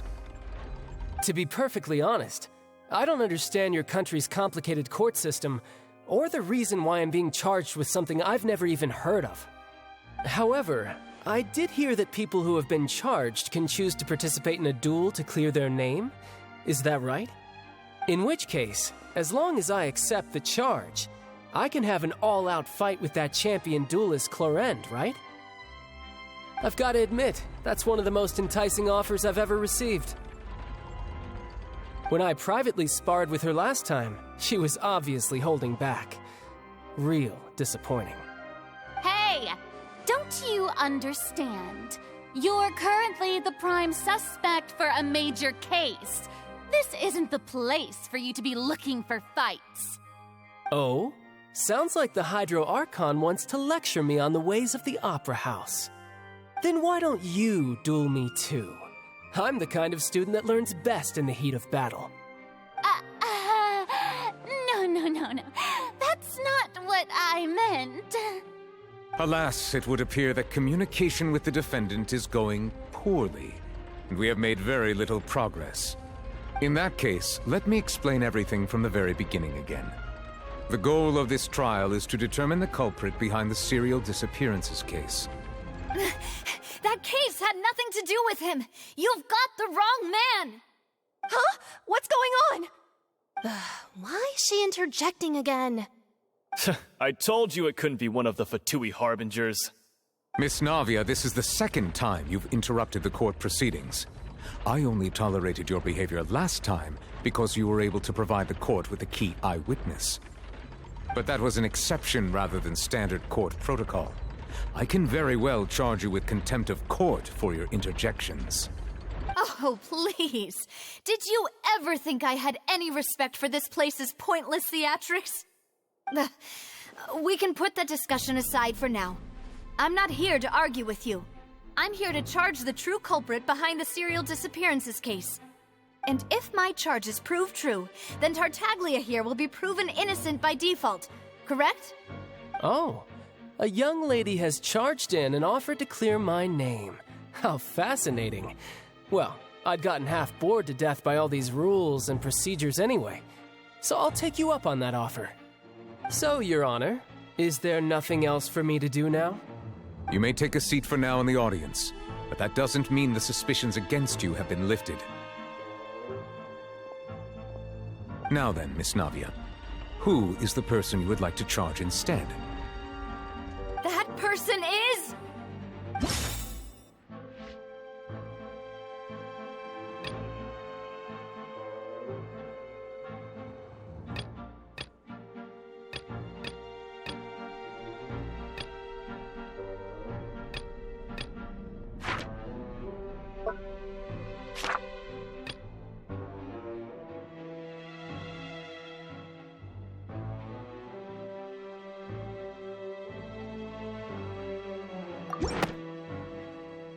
Marcel, the head of Confrérie of Cabrières!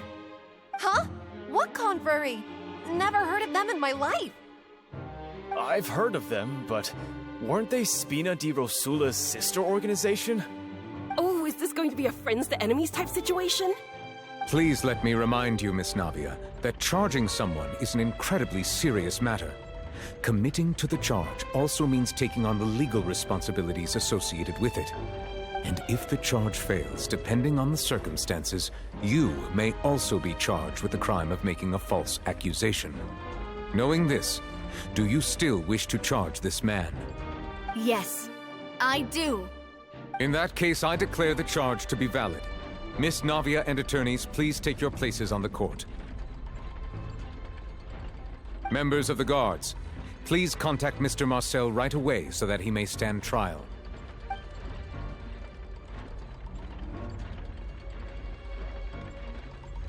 Mr. Marcel, you will not require an attorney. Is that correct? Apologies. It all just happened so quickly. I still haven't figured out what's going on. I think an attorney won't be necessary. This is probably just a misunderstanding between me and Navia. Very well. In that case, since both sides have now arrived, Miss Navia, please present your charges. I would like to take everyone back to 3 years ago, to the case of Callus the Unfaithful. Only through elucidating what really happened in that case can we connect all the dots for the serial disappearances case. Navia, do you really think that I was the one who killed your father? Come on, why would I do that? Callus was my benefactor, and remember, both you and I only ran to the scene when we heard the sound of a gun. If that's enough to make me a suspect, wouldn't that make everyone at that banquet a suspect as well? I think there's no point in getting into the specifics right now. The audience doesn't even have the big picture yet. Even I'm struggling to remember some details of that case. Exactly correct, Your Honor. I must refresh everyone's memory about that case before I can explain my charge and reasoning. I see. In which case, I will recount the findings about that case as originally recorded by Maison Gardiennage.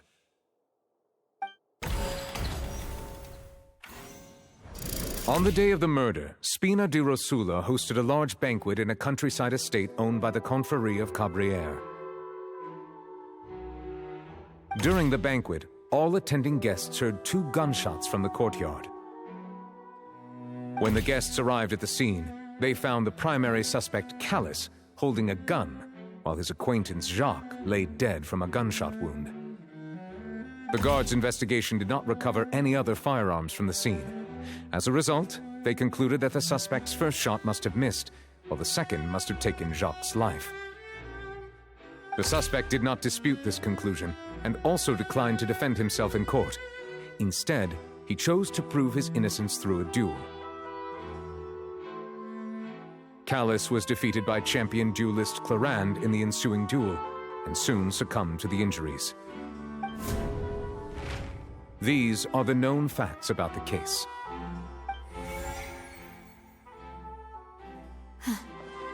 The one with the motive to kill was Jacques, not my father.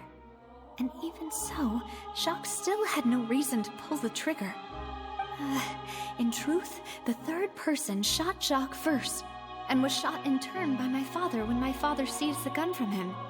After that, the true culprit turned the third person into water, erasing all traces of him from the scene. Thank you for the summary, Your Honor. Of course, the guard's conclusion appeared quite sensible to us at the time. However, we should revisit the case now that we've gained new information about the abilities of water from the primordial sea.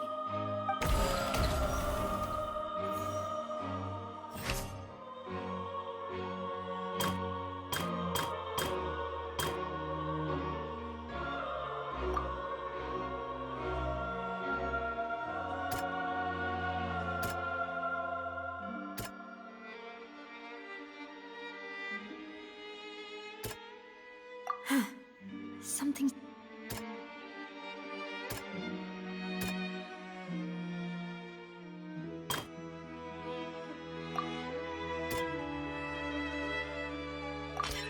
This assassin first shot Jacques, then turned to shoot Callus, only for Callus to wrestle the gun from him and kill him instead.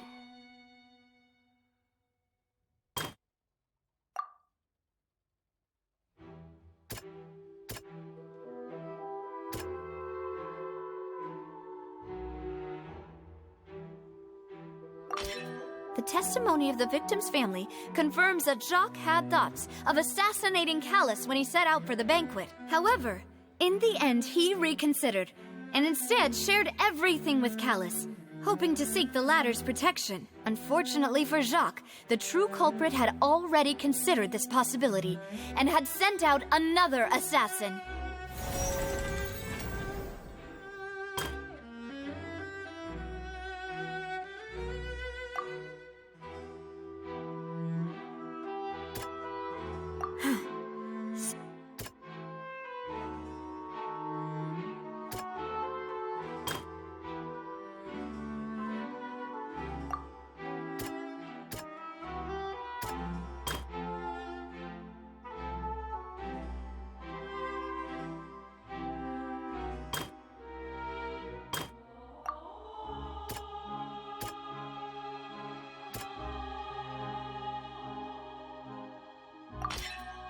pile of clothing was found at the scene.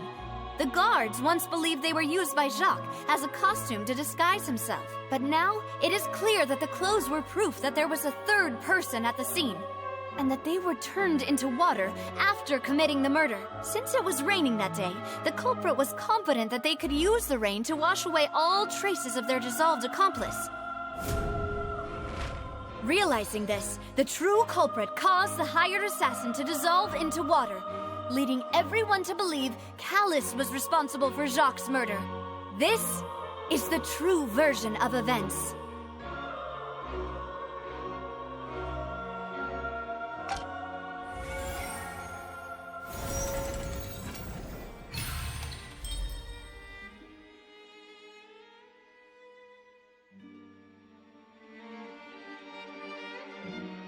So that's what happened.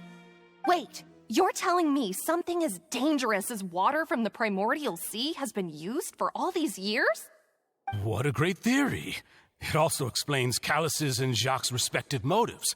I guess they didn't shoot each other after all. Mr. Marcel, you are the one being charged with the crime. You should provide a rebuttal if you wish to prove your innocence. Ah, but I think I agree with everything Navia just said. In fact, there was nothing in her speech that directly implicated me. Then, may I ask some questions? In my opinion, we primarily need to determine two things. One, do you have the evidence to back up your claims? I'm afraid not. At least not at this very moment. Boo! If you don't have any evidence, you should just go home! I may not have the evidence with me, but I know where I could go to collect it. If we look up the deserted clothes against a record of people who went missing around the same time, we should be able to find a match. Considering the serial disappearances case, the guards probably kept careful records of all missing persons from around that time, regardless of age or gender. That makes sense to me. Monsieur Neuvillette, I would consider this to be a reasonable investigative direction. Why do I feel like Farina's acting a little differently today? Maybe she's scared of embarrassing herself again? Alternatively, she's become more diligent after charging an innocent citizen in the last trial. My second question has to do with the ensuing duel. If the truth is indeed as you described, then why didn't Mr. Callus explain himself in court? If he had testified that a person had been dissolved, he could have at least mounted a defense.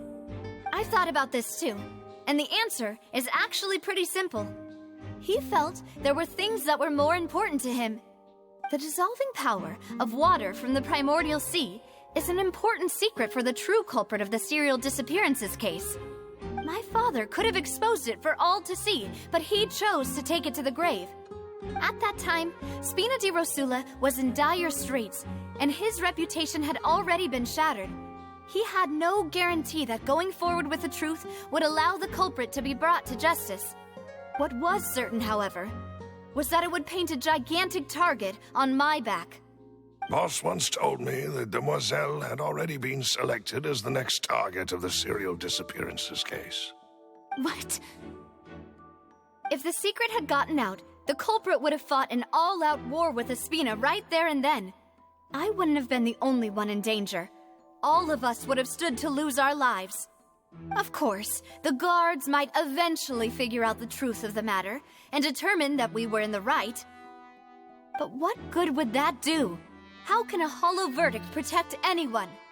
Had this opera house ever given my father any kind of confidence in its brand of justice, Spina di Rosula would have had no reason to exist. But by staying silent, we retained the ability to deter our opponents and continue the stalemate. I was able to become Spina di Rosula's president, which made me harder to target, as well as giving me more time to grow and learn. And once I have figured out the truth and stepped up to the challenge, I will do what this opera house cannot and restore my father's truth and honor back to him. So, you mean to say, your father intended to die in the duelist's ring? That's right. Do you have any proof? Of course. All you need is to ask his opponent, Clorand. I don't need your apology, your guilt, or your support from the shadows. You don't have to do anything for my sake. But since he entrusted his will to you, Clorand, you should tell us the truth about his sacrifice. So, during the duel, did you believe that Callus was intending to die? Yes, I did. As a champion duelist, I've fought many battles and taken a countless number of dishonored lives. In my line of work, I've seen all kinds of people give their all for the faintest hope to continue living. Some were determined, others passionate, and some even manic and twisted. Just one look and I can tell if a duelist is hoping to live or if they're looking to die. I hereby swear on my name and honor as a champion duelist that Mr. Callus never intended to leave the ring alive. Since that's your testimony, I have no more questions. It appears there really are good grounds to reopen this case. I concur. However, Miss Navia, you still have not explained the link between your father's case and the serial disappearances case. Right? What she said was fascinating, but kind of beside the point. Wait, weren't they just talking about the serial disappearances case? Of course, Your Honor. The two cases are connected via a matter of timing. In my father's case, the culprit intended to kill both Jacques and Callus. As a result, they planned to act after hearing 2 gunshots. And, at the end of Linny's trial, the culprit also only dissolved the victim in front of everyone because they realized they were at risk of being identified. The culprit could only time their actions so precisely if they were already at the scene. Coincidentally, Marcel attended both the banquet and the trial. So that's why you suspected me. Even after hearing your reasoning, I still can't help but find it a little preposterous. I'm used to it, though.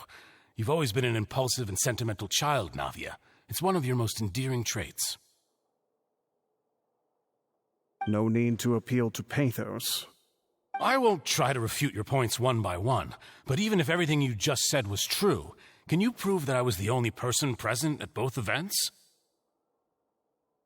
On top of that, does a person have to be physically present to control the timing? Can't someone remotely monitor the place? Don't know what she can say to that. I know that even with that, you might still think you can reduce the list of suspects with some further investigations until I'm the only one left on the list. Alas, who won't feel at least a little hurt by an accusation of murder from a girl you see as your own daughter? But if I were to dismiss this completely, you'd also think I'm not being considerate of your feelings. Ah well, let Uncle Marcel teach you another lesson. Do you know what the biggest flaw in your reasoning is? I suppose you're gonna tell me anyways. It's timing again. I'm a businessman by trade. From that standpoint, there's no reason for me to kidnap young women. It's a high-risk action with nothing to gain. In addition, I left my home in Snezhnaya when I was young to come to Poisson and work in some trade. My business only thrived when I received Callus's patronage. But the disappearances began before I ever stepped foot in Fontaine. I do apologize, demoiselle. This was my mistake. No, it's not your fault. I'm sure he had come prepared. Is there anything else you'd like to say? Would you like to check the date of my first business license against the first known case of the serial disappearances? You can also take a look at my border entry records, or ask my friends and family when I left Snezhnaya for the first time. Could those records and testimonies do something to appease the unspeakable anguish in your heart? Seems like she got the wrong guy. At this rate, Navia will be convicted for falsely accusing him. I think you've done a superb job of dissecting your father's feelings as he neared the end of his life. But aren't you going against all of his wishes and expectations right now? He wished for you to become more rational, collected, and conscientious, instead of dwelling only on your own feelings. Once you've learned to be more considerate of others' feelings and to stop rushing headlong into things, you'd have met most of his expectations. This isn't just about me, and it never has been. The biggest difference between me and the rest of the victims is that I still have the ability to search for the truth, while that same agency has long been taken from them. The people whose families were destroyed by synth abuse, the people who lost their loved ones to the serial disappearances, and the people who suffered tragic ends due to their sense of justice. Many people's images are flashing before my eyes. I'm sure some are coming to those of you in the audience as well. And whose image do you see, Marcel? Is it a man named Vacher? Huh. Oh, so you do know that name. I'm merely surprised you'd suddenly say the name of someone I've never even heard of. I was waiting for you to say that.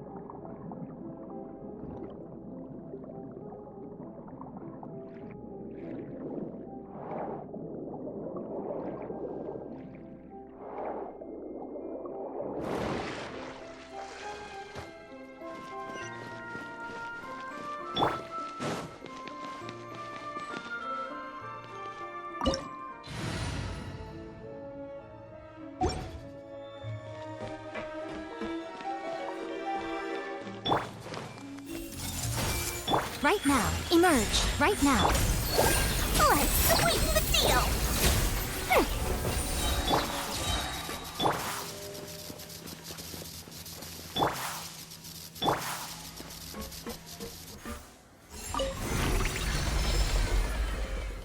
Whoa!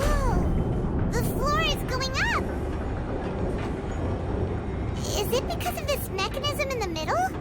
That guy really prepared a lot of stuff for this place.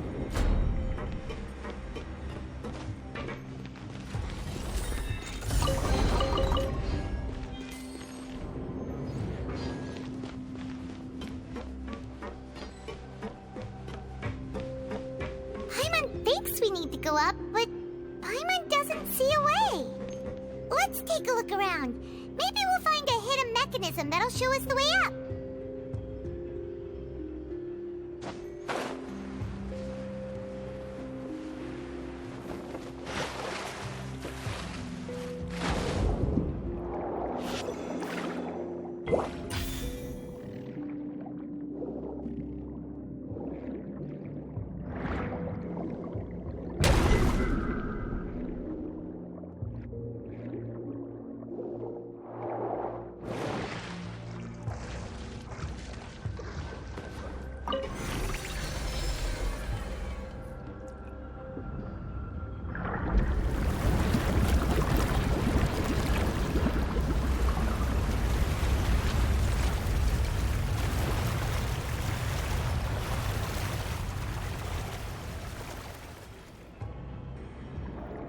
The water level is rising.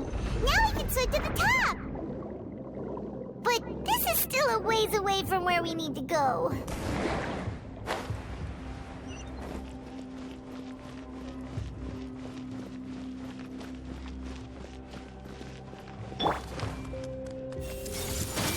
Right here. Emerge. What's this? Magic lamp! Nemora's mine! Everyone hold hands!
Now, right here, emerge. Let's sweeten the deal. Shazam!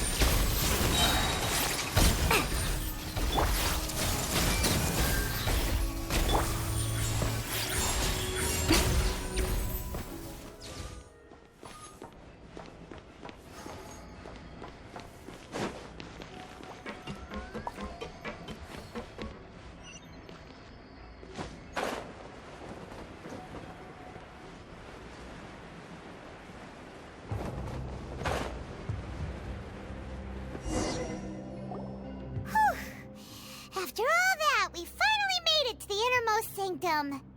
Though, as expected, the mastermind isn't here. That's right. Then let's hurry up and find some evidence so we can get back to the Opera House and help Navia.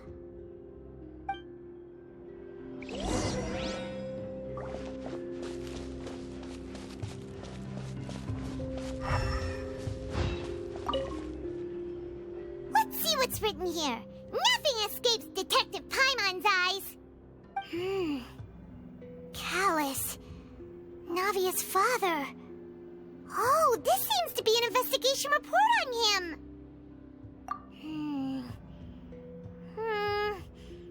Yep, it's about finding someone to assassinate Jacques and Callus because of a lack of confidence that Jacques himself would go through with it.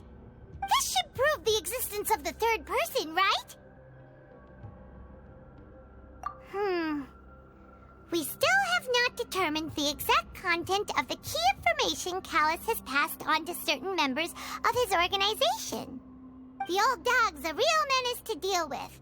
Even if he abides by the promise he's made to us, he will still have the upper hand. He can act whenever he wants to make our lives miserable. The only option left is to remove him from the picture entirely. I concur. Let's send someone to kill him. He won't declare war as long as we don't touch Navia. Oh, seems like we've got a bunch of correspondence between the higher-ups. They're all just so evil.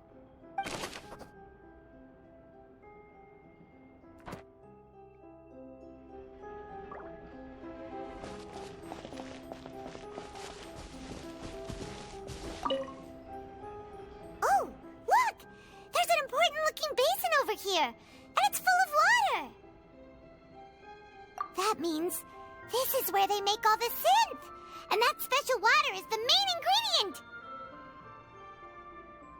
If you dilute it with normal water, you'll get synth, but the pure stuff can dissolve a human. Paimon will take notes on this incriminating evidence.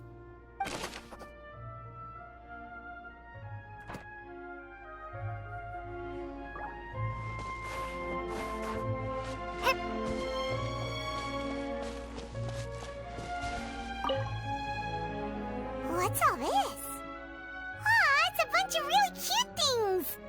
Pink accessories, a hair tie, a necklace, even a makeup box. Oh, Paimon sees it too, but why are all these cute things labeled with different girls' names? Huh? You mean the girls from the serial disappearances? They were brought here? And then they were turned into water. And all the boxes of things. These names. That means... Oh, this is terrible.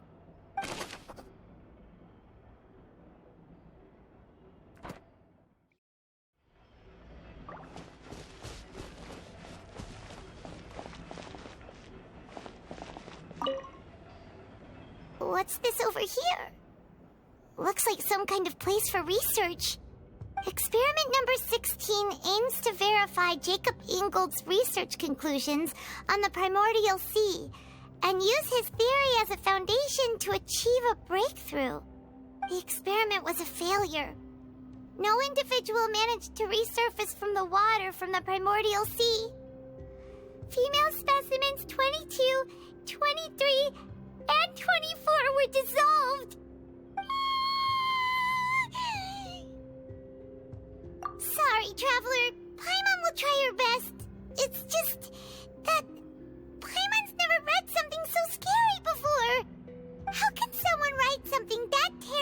such a matter-of-fact tone. You read the rest. Paimon's too scared to keep going.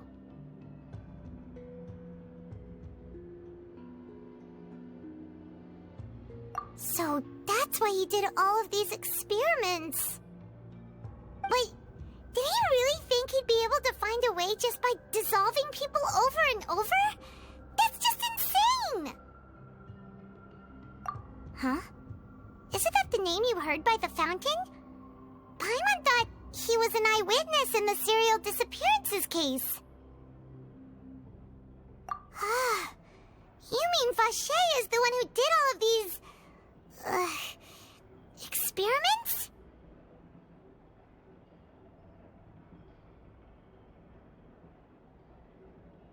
So that's it! Vache was no victim, but personally took his lover and... No, that's not it either! If that's the case, why would he want people to resurface from the water? In any case, Paimon will write it all down.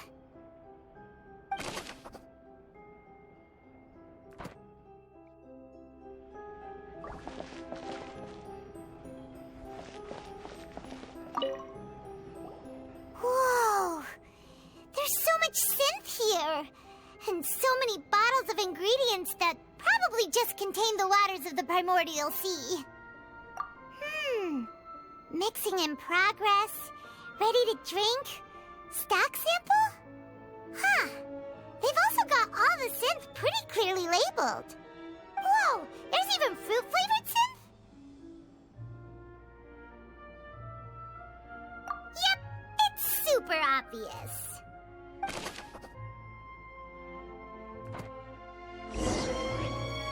We've looked at almost everything here, and it seems like our theories were spot on. But... yeah, we haven't found anything that reveals his true identity. No wonder even Nervalette wasn't able to find anything. Whoever it is probably destroyed everything to do with that name a long time ago. That way, even if we bring all this back to the opera, we won't be able to identify the true culprit. Sure thing. Paimon won't admit defeat to this guy either.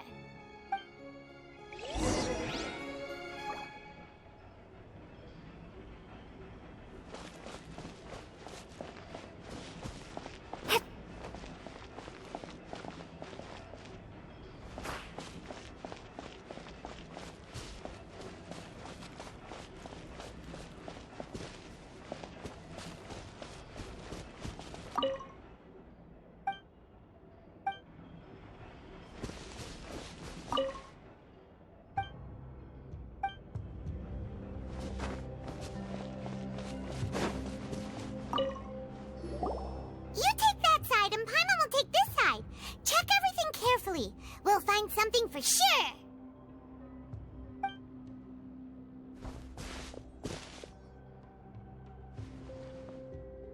Ugh, nothing at all. And Paimon can't even find snacks either.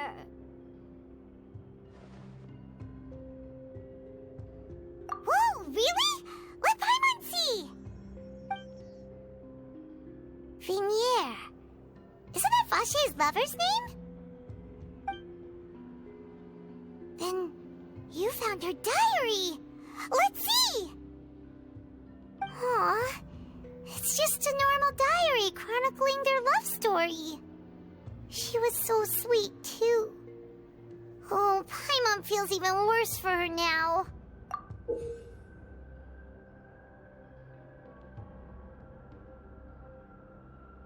So many! A whole page's worth! But they're all crossed out. Was she unhappy with all of them? The final name she decided on was... Marcel. Wait, but Marcel's pretty old. Has this case been going on for so long that he's Vache and Vinier's grown son?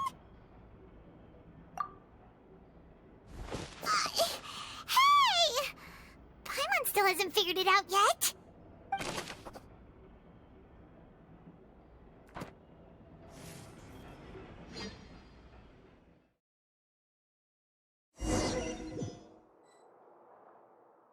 And whose image do you see, Marcel?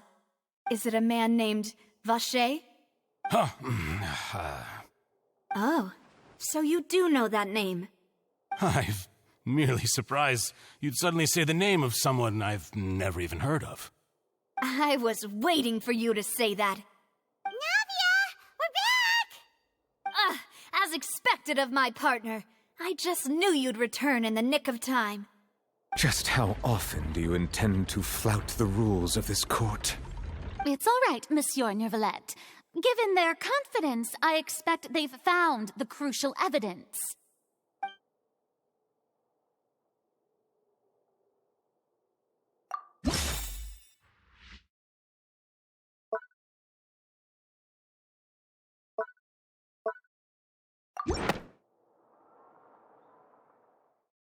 But the truth of it, Marcel, is that you've always been Vacher. Huh? We've investigated your lair and we already know everything! After your lover, Vignier, was dissolved, you kept abducting young women to experiment on the hopes of bringing her back to you! You even created Marcel as a new identity and destroyed all records of your past as Vacher! So that's it. Even the villains in opera performances rarely go that far. And with that, Marcel's motive has now been established. This information regarding your past also dismantles your prior timing defense. Well, Marcel, do you know where you went wrong? You fixated your gaze on the lover that passed away, instead of paying attention to the living people around you. So, you never noticed how we changed, or how we grew as individuals. You also never understood Boss's real expectations for his daughter. Or our determination to see things through. Your determination. Mr. Marcel, please speak up now if you would like to defend yourself. Otherwise, the trial will move on to the next stage. Do you really think I wanted to do any of this? Pay attention to you? What for? Have you ever paid attention to me? Ever empathized with my pain? Ever known how it feels to watch the love of your life dissolve right in front of your eyes? No one helped me. No one even believed me. All those decades ago, even the officers from the Maison Gardiennage were laughing at me. They said there's no way a human being can turn into water. So I must have gone mad from grief. Vignier's death was brushed away by all of you as if it didn't matter at all. Well, now you know, don't you? Ha! Well, it's too late now. All those who were dissolved are gone forever. You only have yourselves to blame. You set up this ornate opera house in pursuit of your so-called justice, your beloved drama, while turning a blind eye to the suffering of the people. Vignier is dead. We promised each other that we would always be together. Wherever she goes, I will follow. But I'm not from this blasted place, so I can't be dissolved, no matter what I do. Hey, is that water from the primordial sea that he's drinking? I can't dissolve! Can't dissolve! Can't dissolve! Do you all see? I can't go! I can't follow! So if I can't go where she is, what choice do I have but to try to bring her back? I did all of that, and in the end, that accursed Callus still got the better of me. I spent my entire life living on pins and needles, only to get stabbed by his idiot daughter at the very end. The suspect is exhibiting signs of mental distress. Guards, please restrain him. Don't touch me! Don't anybody come near me! I still need to save Vignier. I promise. We made a promise. Vignier! Please, Vignier, don't think badly of me. All I want to do is fulfill our promise. At this point, the verdict of this trial is clear. With Mr. Marcel's conviction, the charges against Mr. Tartaglia no longer have any basis. Fine by me. I was in a bad mood, but after a show like that, I'm actually feeling pretty good. Traveler, please submit all the evidence you have collected to the guards, so that I might review and summarize the truth behind the serial disappearances case. The man now known as Marcel was originally named Vacher and worked as an adventurer with his partner and lover Vignier. During an underwater expedition, Vignier accidentally came into contact with water from the primordial sea and was dissolved in front of Vacher as a result. Vacher learned of the primordial water's existence through the work of others and began to kidnap young women for research, with the goal of discovering a method to restore Vignier back to life. To cover his tracks, he invented the new alias of Marcel and began to operate a business in Poisson. During the course of his research, Vacher discovered that a diluted concoction of water from the primordial sea can induce feelings of euphoria, and began to manufacture and market synth. However, as he accumulated wealth to fund his continued research and expanded the scope, he came into conflict with Spina di Rosula. After exchanging blows with Spina di Rosula for many years, Vacher decided to assassinate their president Callus at a banquet. Although the assassination did not go as Vacher expected, he was able to turn Callus into the murder suspect by dissolving the assassin he sent to the scene. And just recently, Vacher attempted to frame Linny as the culprit of the serial disappearances case, using a similar method. However, his attempt to frame Linny failed, and the power of water from the primordial sea became public knowledge. This case also exposed enough of Vacher's machinations that he was eventually successfully charged in court. Thus concludes the enigmatic history of the serial disappearances case, with the truth revealed to all.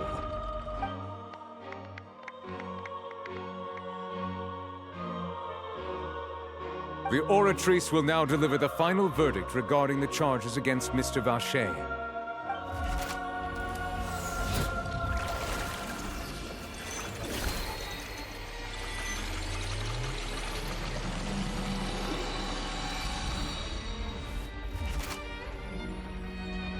According to the judgment of the Oratrice Mécanique d'Analyse Cardinale, Mr. Vacher is guilty.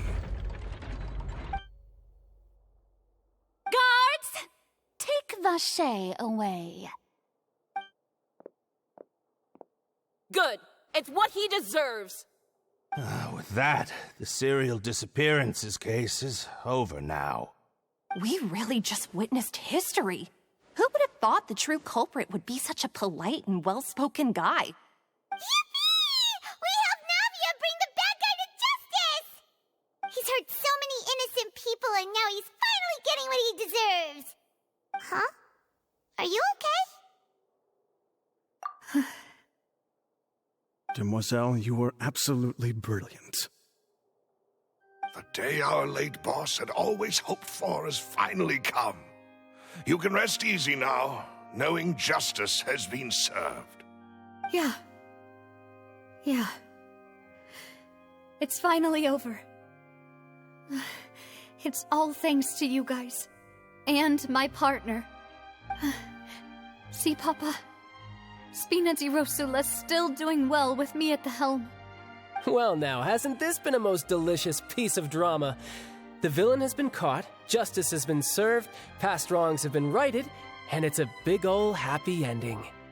Since it's been such a great show, I'll just let the false accusations against me slide. Either way, I've still got some business to attend to. So, if you'll excuse me... Please wait just one moment, Mr. Tartaglia. What now? None of this has anything to do with me. According to court protocol, since this trial was initiated due to a charge against you, a verdict must also be made regarding the initial charge before the trial can conclude. Oh, come on. Is this really necessary? Haven't you already caught the real criminal? Isn't it time for side characters like me to exit stage left? Please respect the laws of Fontaine. This has always been the rule. All right, but this sure is a lot of hassle. All I need to do is stand over there, right? Let's just get this over with. Through evidence presented in the public trial that was just held, it has been established that Mr. Tartaglia has no direct connection to the serial disappearances case. The guilty party has been identified, and thus it is logical to suppose Mr. Tartaglia is innocent of the charges. We now turn to the Oratrice Mécanique d'Analyse Cardinale to render the final verdict on the charges.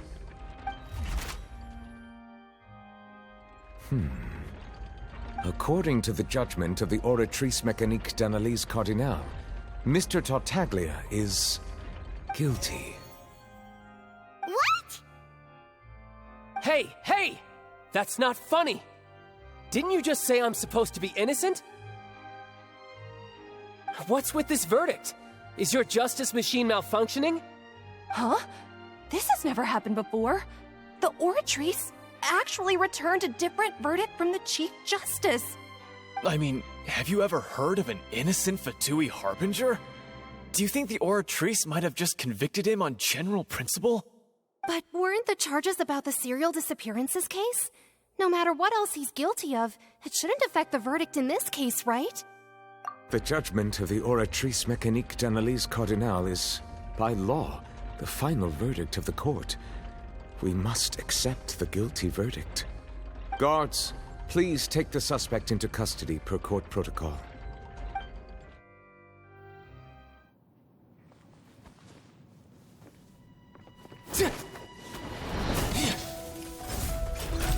So this is how justice is done in Fontaine. What a joke. You've got your rules. Well, I've got mine too!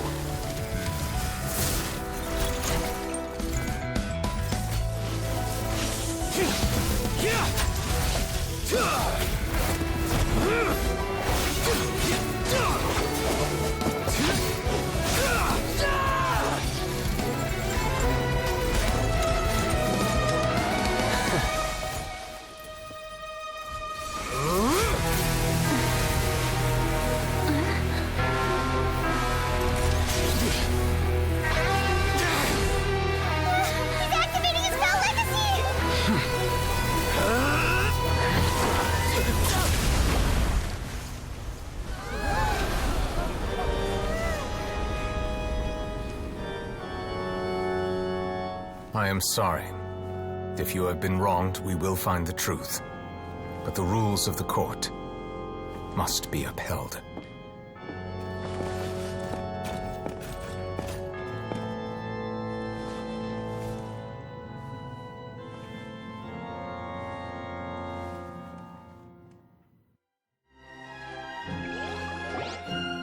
Hey, Monsieur Nouvelette, what's going on?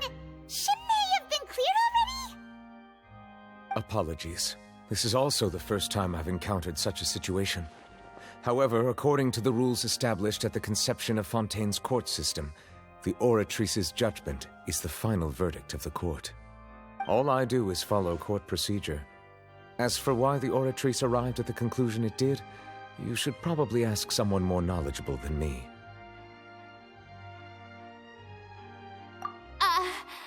Why are you looking at me? I had nothing to do with it! I don't know what happened there either! Hey, stop staring at me! What does Lady Farina mean by that?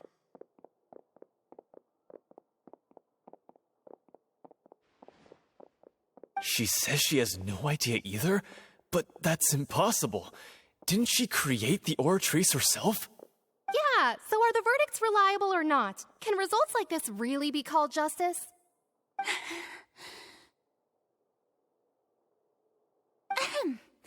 My dearest citizens, did you really think we'd allow an incorrect verdict to be handed out in this court? Did you really believe that the judgment could be mistaken or be the result of some sort of random mishap? Don't tell me you thought even I had been blindsided by the Oratrice's result. But the way she looked just now, it was pretty obvious she had no idea what was going on. However, given the state of things, I shall give you an explanation. Everything that just took place including my supposed shock and bafflement, was a part of an elaborate performance, with every action meant to stir up drama and excitement. And, of course, for every performance there is a script. Everything has unfolded exactly as I expected from the very beginning. As the embodiment of the very concept of justice, the Oratrice shall never render an arbitrary judgment! If you thought Child had nothing to do with the serial disappearances case, it is only because you've been blinded by the superficial appearance of innocence. Everything he's done, not to mention the danger he poses, are beyond ordinary comprehension and completely unforgivable! All shall be revealed in time. You will come to understand my noble intentions, as well as the absolute correctness of the Oratrice's verdict.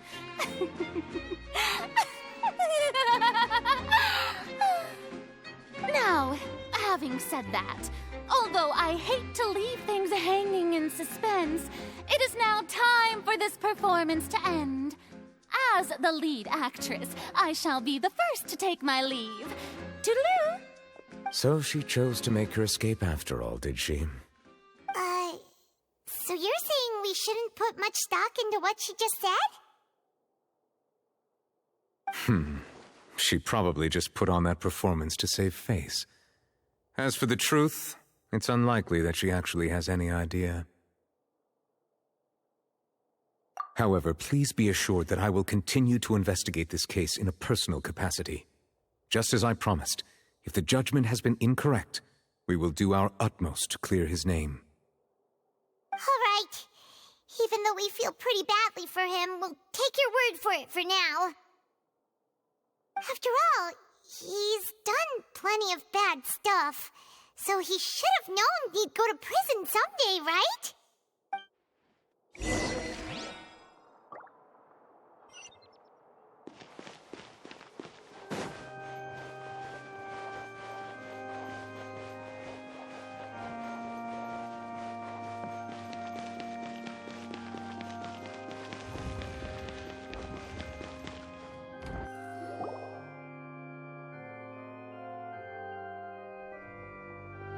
Hey, what are you doing? Quick, stop him!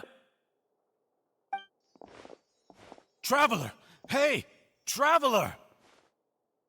Marcel! What are you doing over here? Stop resisting arrest! Cease, or we'll add another charge to the list. No, wait! I just want to ask the Traveler something. I'm not looking to run away. Please, just let me ask this one small thing. Go on. Thank you. I was being led away when I finally realized something. Where did you first hear the name Vacher? I erased all records of that name. So, unless... Are you still trying to prove your innocence? Give it up. You've already been convicted. Really? You did? You're sure? You met her. But how could that be? How did you manage to do it? The Fountain of Lucine? Then she's been so close to me all along. And I just never... Please give me a chance to talk to her again. Just let the Traveler take me to the fountain to see her one last time. This is the last request I'll ever make in my life. You can do whatever you want to me afterwards. I don't care. What? Give an inch and you want to take a mile? Do you think serial killers get to make requests like that? Paimon agrees. Why should we give him what he wants when he's only done a ton of super terrible things? This request, is it worth as much to you as your life? Of course! Wait, no. It's worth even more than my life. Humans.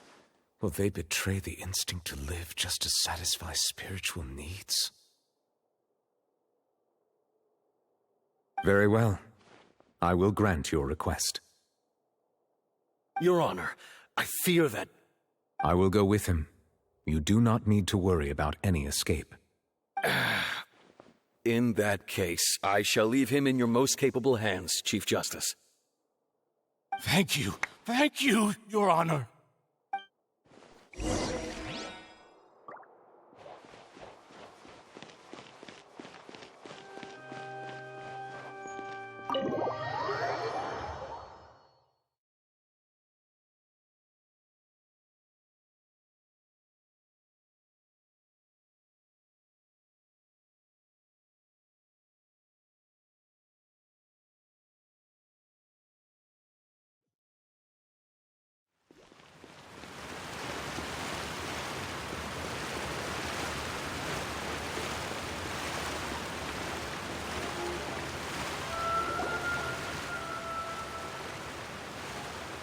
Is this the place?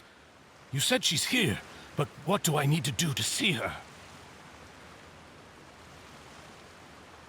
Yeah, and even Paimon could hear her after drinking that thing. Didn't you just drink a lot of it on the stage as well? Oh, in that case... Vache! Ah! Yes, that's it! So you heard it too! Vinier, it's me! It's me, Vache! Vache? Vache! I'm here! Where are you, Vinier? I'm coming for you. I'm finally here for you. Hey, wait! Be careful! Hey, wait! Vinier, is that you? It's me, Vache! Vinier! Vache? Why did you come? Didn't I say? You don't need to look for me. You look a lot older than I remember. How long has it been? It's been more than 20 years. I've suffered for over 20 years since the day you left. All this time, only the thought of bringing you back has kept me alive. Nothing else mattered to me. I must be dreaming. Who would have thought I'd get the chance to tell you all of my feelings like this? Vinier, you are my everything. I really don't know how I could live without you. But Vache, if you ask me, this world would be better off without you. What are you saying? If not for you, I would have finished my law degree and probably become a top-tier attorney one day. If not for you, I would have continued to pursue my love of the arts, and my works would have been displayed in the Palais Mermonia itself. If not for you, I would at least have been able to take care of my mother. And she would not have grown old and died alone, with nothing but the tears on her cheeks. It's all because of your selfishness, Vache. It's all because of you. You... Wait, you are not Vinier. Who are you? You're right. I am not Vinier. I am the sacrifices. Every woman who died by your hand, as our bodies dissolved, our consciousnesses flowed back to the primordial sea. Our thoughts circulated endlessly within the primordial sea, and we were no longer individuals, but we became one, just as streams of water come together in the sea. I'm Cressy. I'm Lemony. I'm Azine. The only one I am not is Vinier. Why? But then, where is Vinier? She doesn't want to see you anymore. Every tendril of her consciousness is avoiding you. This is what you get for your selfishness. Your selfishness robbed us of our lives and our futures. You said time and time again that you'd do any and everything for her. But did you ever consider whether she'd want to see you do the things that you did? If she would despise you for what you became?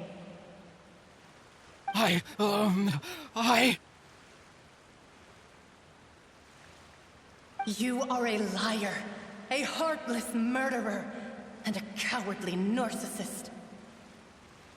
The only thing you are not is Vigniere's beloved. From the moment your first victim died and her consciousness merged with Vigniere's, she has had nothing but pure hatred for you.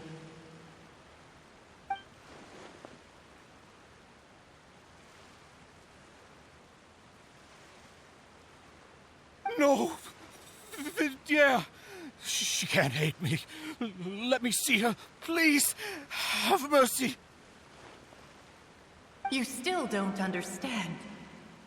When I said don't look for me, that came from the real Vigniere.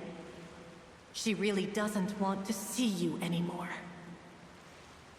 But on top of that, she also said that because it's her final drop of pity for you. She said that because she knew that if you did come here, we will show no mercy to you. Vache. Vache? Vache. Vache. Vache. Vache. Drown.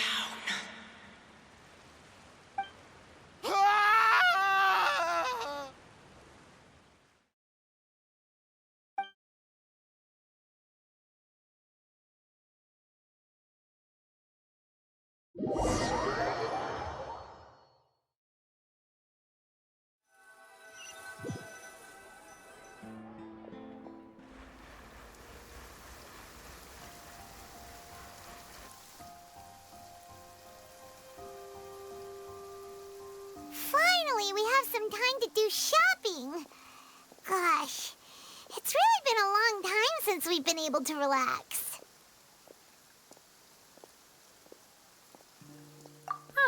Well met, partner. I knew something great was going to happen when I woke up in such a good mood today. Even this weather can't put a damper on the demoiselle's mood. It's a pleasure to see you both again. Oh, hey, Navia! It's been a few days. Paimon's already started to miss you. Oh, now that I believe. I'm easy to work with and always bring home the bacon. Who wouldn't treasure having a partner like me? Sounds like you're really enjoying life these days, Navia. What have you been busy with since the trial? It's just been one thing after the other. I've been making non-stop trips between Poisson and the courts in Seine. Everyone from Spina di Rosula organized a memorial for my father. We never held a memorial when he first died, since everyone knew that even if we held one back then, no one was going to come. This time, though, everyone in Poisson, and even many people from the court, all attended. So his name's definitely been cleared now. That's what we like to hear. It's been the dearest wish of Demoiselle all along. That blasted stubborn fool. I was right to put my faith in him. I'm so glad I didn't give up on the case all those years ago. Oh, by the way, I ran into Charlotte just after I left the memorial service. Well, maybe it'd be more accurate to say I knew she would be there, and there was no way she'd just let me go. Huh? So you know Charlotte too? The Charlotte? Journalist from the Steambird? Yeah, way back when I first became the president of the Spina di Rosula, she was all over me. Wouldn't take no for an answer. I believe the story was called The True Heart of Darkness, Secret Tales of the Yellow Rose. To be fair, though, it was a really flattering feature. So, we've been on pretty good terms ever since. She was trying to lean on our friendship to get me to do an exclusive piece on the serial disappearances case. Oh yeah, she told us about that. She's always been super interested in that case, so now her wish has finally come true too. Anyway, I told her to make sure that when she writes about you guys entering the opera house with the critical evidence, that you both sound really cool. Now that's another thing to look forward to. We trust Charlotte's skills with a pen for sure. Oh, and in other news, I also took Clorand out for a meal. Oh, are you two on better terms now? While you were investigating Vashey's headquarters, Clorand gave testimony on my father's behalf. It was thanks to her that we were able to turn the tide. I wanted to thank her. I mean, there's also no point in being awkward all the time, so we took the chance to reconcile with each other. Oh, that's great. Paimon also thought Clorand wasn't actually a bad person. It's always good to have more friends. Anyway, now that the case has finally been solved, perhaps it will slowly begin to fade from the public consciousness. Oh, actually, there's still one last thing I need to do. What is it? I should pay a visit to my father's grave and tell him the truth of what happened, as well as how it all ended. And on top of that, just how much people still look up to him to this day. That includes me, too. Miss Navia. Indeed. We want to go too. We also think Callus is a really admirable person. Sure thing. I'd like you two to share the moment with me. After all, without you, there might not have been such a positive ending. And in that case, everyone, let's be off. Considering the recent weather, we'll be lucky if we can reach Poisson before dark. Yeah, you're right. It's been raining non-stop for a few days now.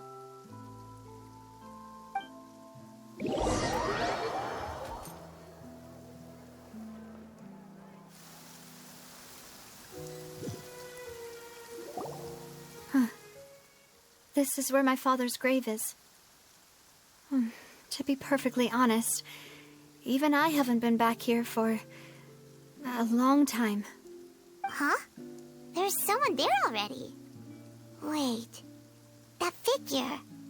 It can't be... Hmm? Isn't that Neuvillette? Why would the Chief Justice be here? Huh? Navia?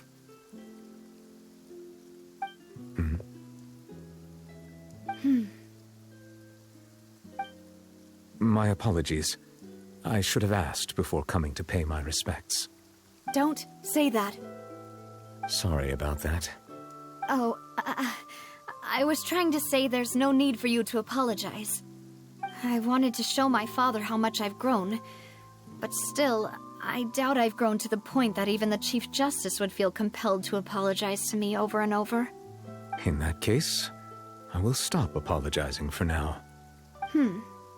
You really could use some pointers on understanding human emotions, Monsieur Neuvillette. In any case, why did you come to Poisson? Well, ever since that day, I've been turning a question over and over in my head. Just what is justice anyway? There was once a time when I didn't want to believe that there could be anything more important to humans than life itself. Oh, rather than that, it's probably more truthful to say I didn't believe humans were capable of resisting the most basic instinct of living things. That they could rebel against their own nature, or consider certain things to be more important than their own lives. Which is also why I didn't stop your father from beginning that fateful duel. I believed that a truly innocent man would never throw away his life like that. That there was nothing, should have been nothing more important than one's own continued survival. But Mr. Callus proved me utterly and decisively wrong. If not for his sacrifice, the serial disappearances case would have remained unsolved to this day. Mr. Callus made the choice he did for his daughter, for his associates, and for many people completely unrelated to him. And in the end, from a certain perspective, one could say that he did it all for the sake of justice. A justice that's higher than life itself. So, you asked me why I came here. I just wanted to say my apologies to Mr. Callus in person. I should have noticed all of this much sooner. This regret has filled me with a sadness that has haunted me for days. That high and mighty chair in the Opera Epiclese indeed insulates one from many important things. Spina di Rosula, thank you so much for your hard work and perseverance. I'm sorry for being mad at you before. So, you're actually one of those types that's cold on the outside, but pretty thoughtful on the inside, huh? That reminds me of Silver, one of my guys. Sorry about that. Self-expression is not one of my strong suits. Didn't I just say you don't need to apologize? Ah, so Navia and Neuvillette seem to have made their peace as well. Let's not disturb them for now. We can wait till after they're done.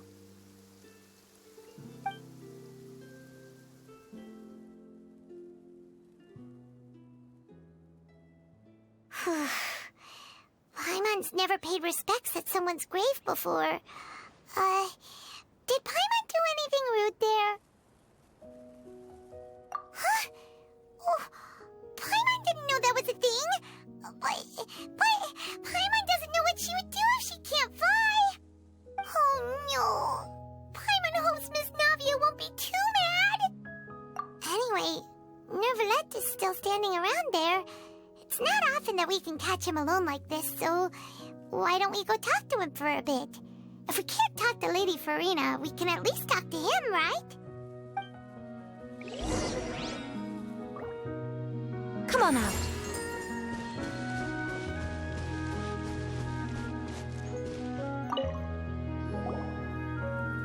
Oh, it's you two. Did Miss Navia invite you to come pay your respects to her father? Mm-hmm. We ran into Navia on the streets today, so we just followed her here. I see. Then is there something that I can help you with? Well, it's pretty hard to run into you like this since you're usually super busy.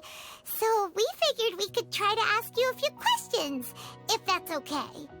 Please feel free. Though outsiders, you helped us solve one of the greatest mysteries in Fontaine, and it would be my pleasure to return the favor.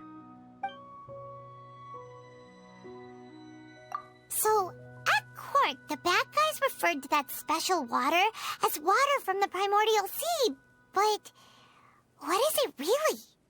Truthfully, that name is already quite accurate. I can only surmise that Vacher and his ilk only learned of its nature and existence after extensive research. There used to be a special sea on the surface of this planet. The nature of its seawater was rather different from that of the sea we know today. Most of Tevat's life forms were first born in that special sea. You could say it nurtured much of the life on this planet. Huh. So it really was where everything began. It makes sense to call it primordial then. But today, the primordial sea no longer exists on the planet's surface. What Vacher discovered must have been some kind of special case, or a remnant from a truly ancient age. Huh. So that's how it is. Oh, you really know everything, Monsieur Neuvillette. But if that's the case, then why would people, at least people from Fontaine, dissolve in that kind of water? Indeed. Why would the primordial sea, which was known to engender and nurture life, suddenly reverse itself and devour life instead? To be frank, that also doesn't match my understanding of this world and its laws. There must still be some unknown secrets around the people of this land. Is there anything else you'd like to ask me about?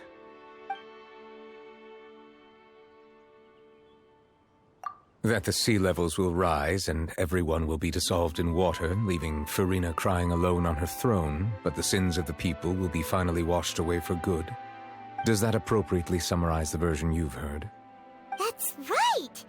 It was Linny that told us back then. And that about covers all the main points. Yes, up to the present, I think we reached a point where we have no choice but to confront this prophecy directly. Rumors have it that this prophecy is rooted in the last words the former Hydro Archon left to the world before she passed away. A prophecy? Of the former Hydro Archon? Wow. This is the first time that we've ever heard of it. 2 parts of the prophecy have already proven correct. the rising sea levels, and the ability of the people of Fontaine to be dissolved. We should be more vigilant and stay on the watch for further signs. Speaking of the prophecy, Farina has also always taken it quite seriously. Indeed, she has been collecting information and intelligence from across Tevat for this purpose. If the rumors were true, then perhaps this prophecy is the conundrum left to Farina by her predecessor. But with Farina being the way she is, can we really trust her to solve it? Is there anything else you'd like to ask me about? My apologies. My investigation has still not reached its conclusion. However, I still believe the judgment of the Oratrice was not rendered arbitrarily. Huh? But you also said you thought he was innocent. For many years, I have been quite aware that the Oratrice does not simply mechanically repeat the verdict that I give on each case. As a divinely created mechanism, the people's unified faith in the concept of justice is integrated into it. Not only can it produce the incredible power of indemnitium, but it likely also possesses other traits, such as self-awareness. Which is all to say, I have been prepared for a situation like this for a long time. Huh. So when Lenny told us that he heard a human voice from the room where the Oratrice's core is stored... I was not aware such a thing had occurred. Perhaps that could serve to prove my conjecture.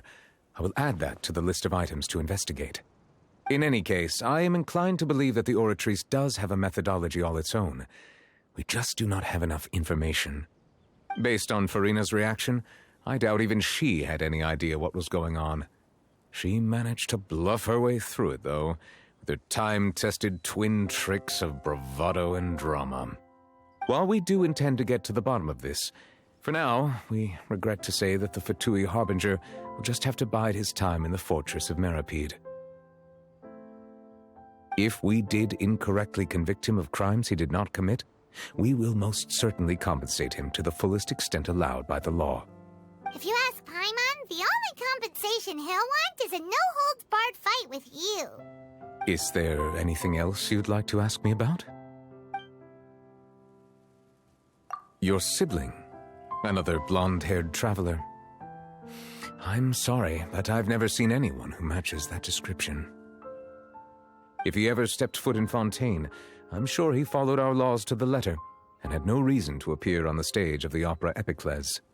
Is there anything else you'd like to ask me about?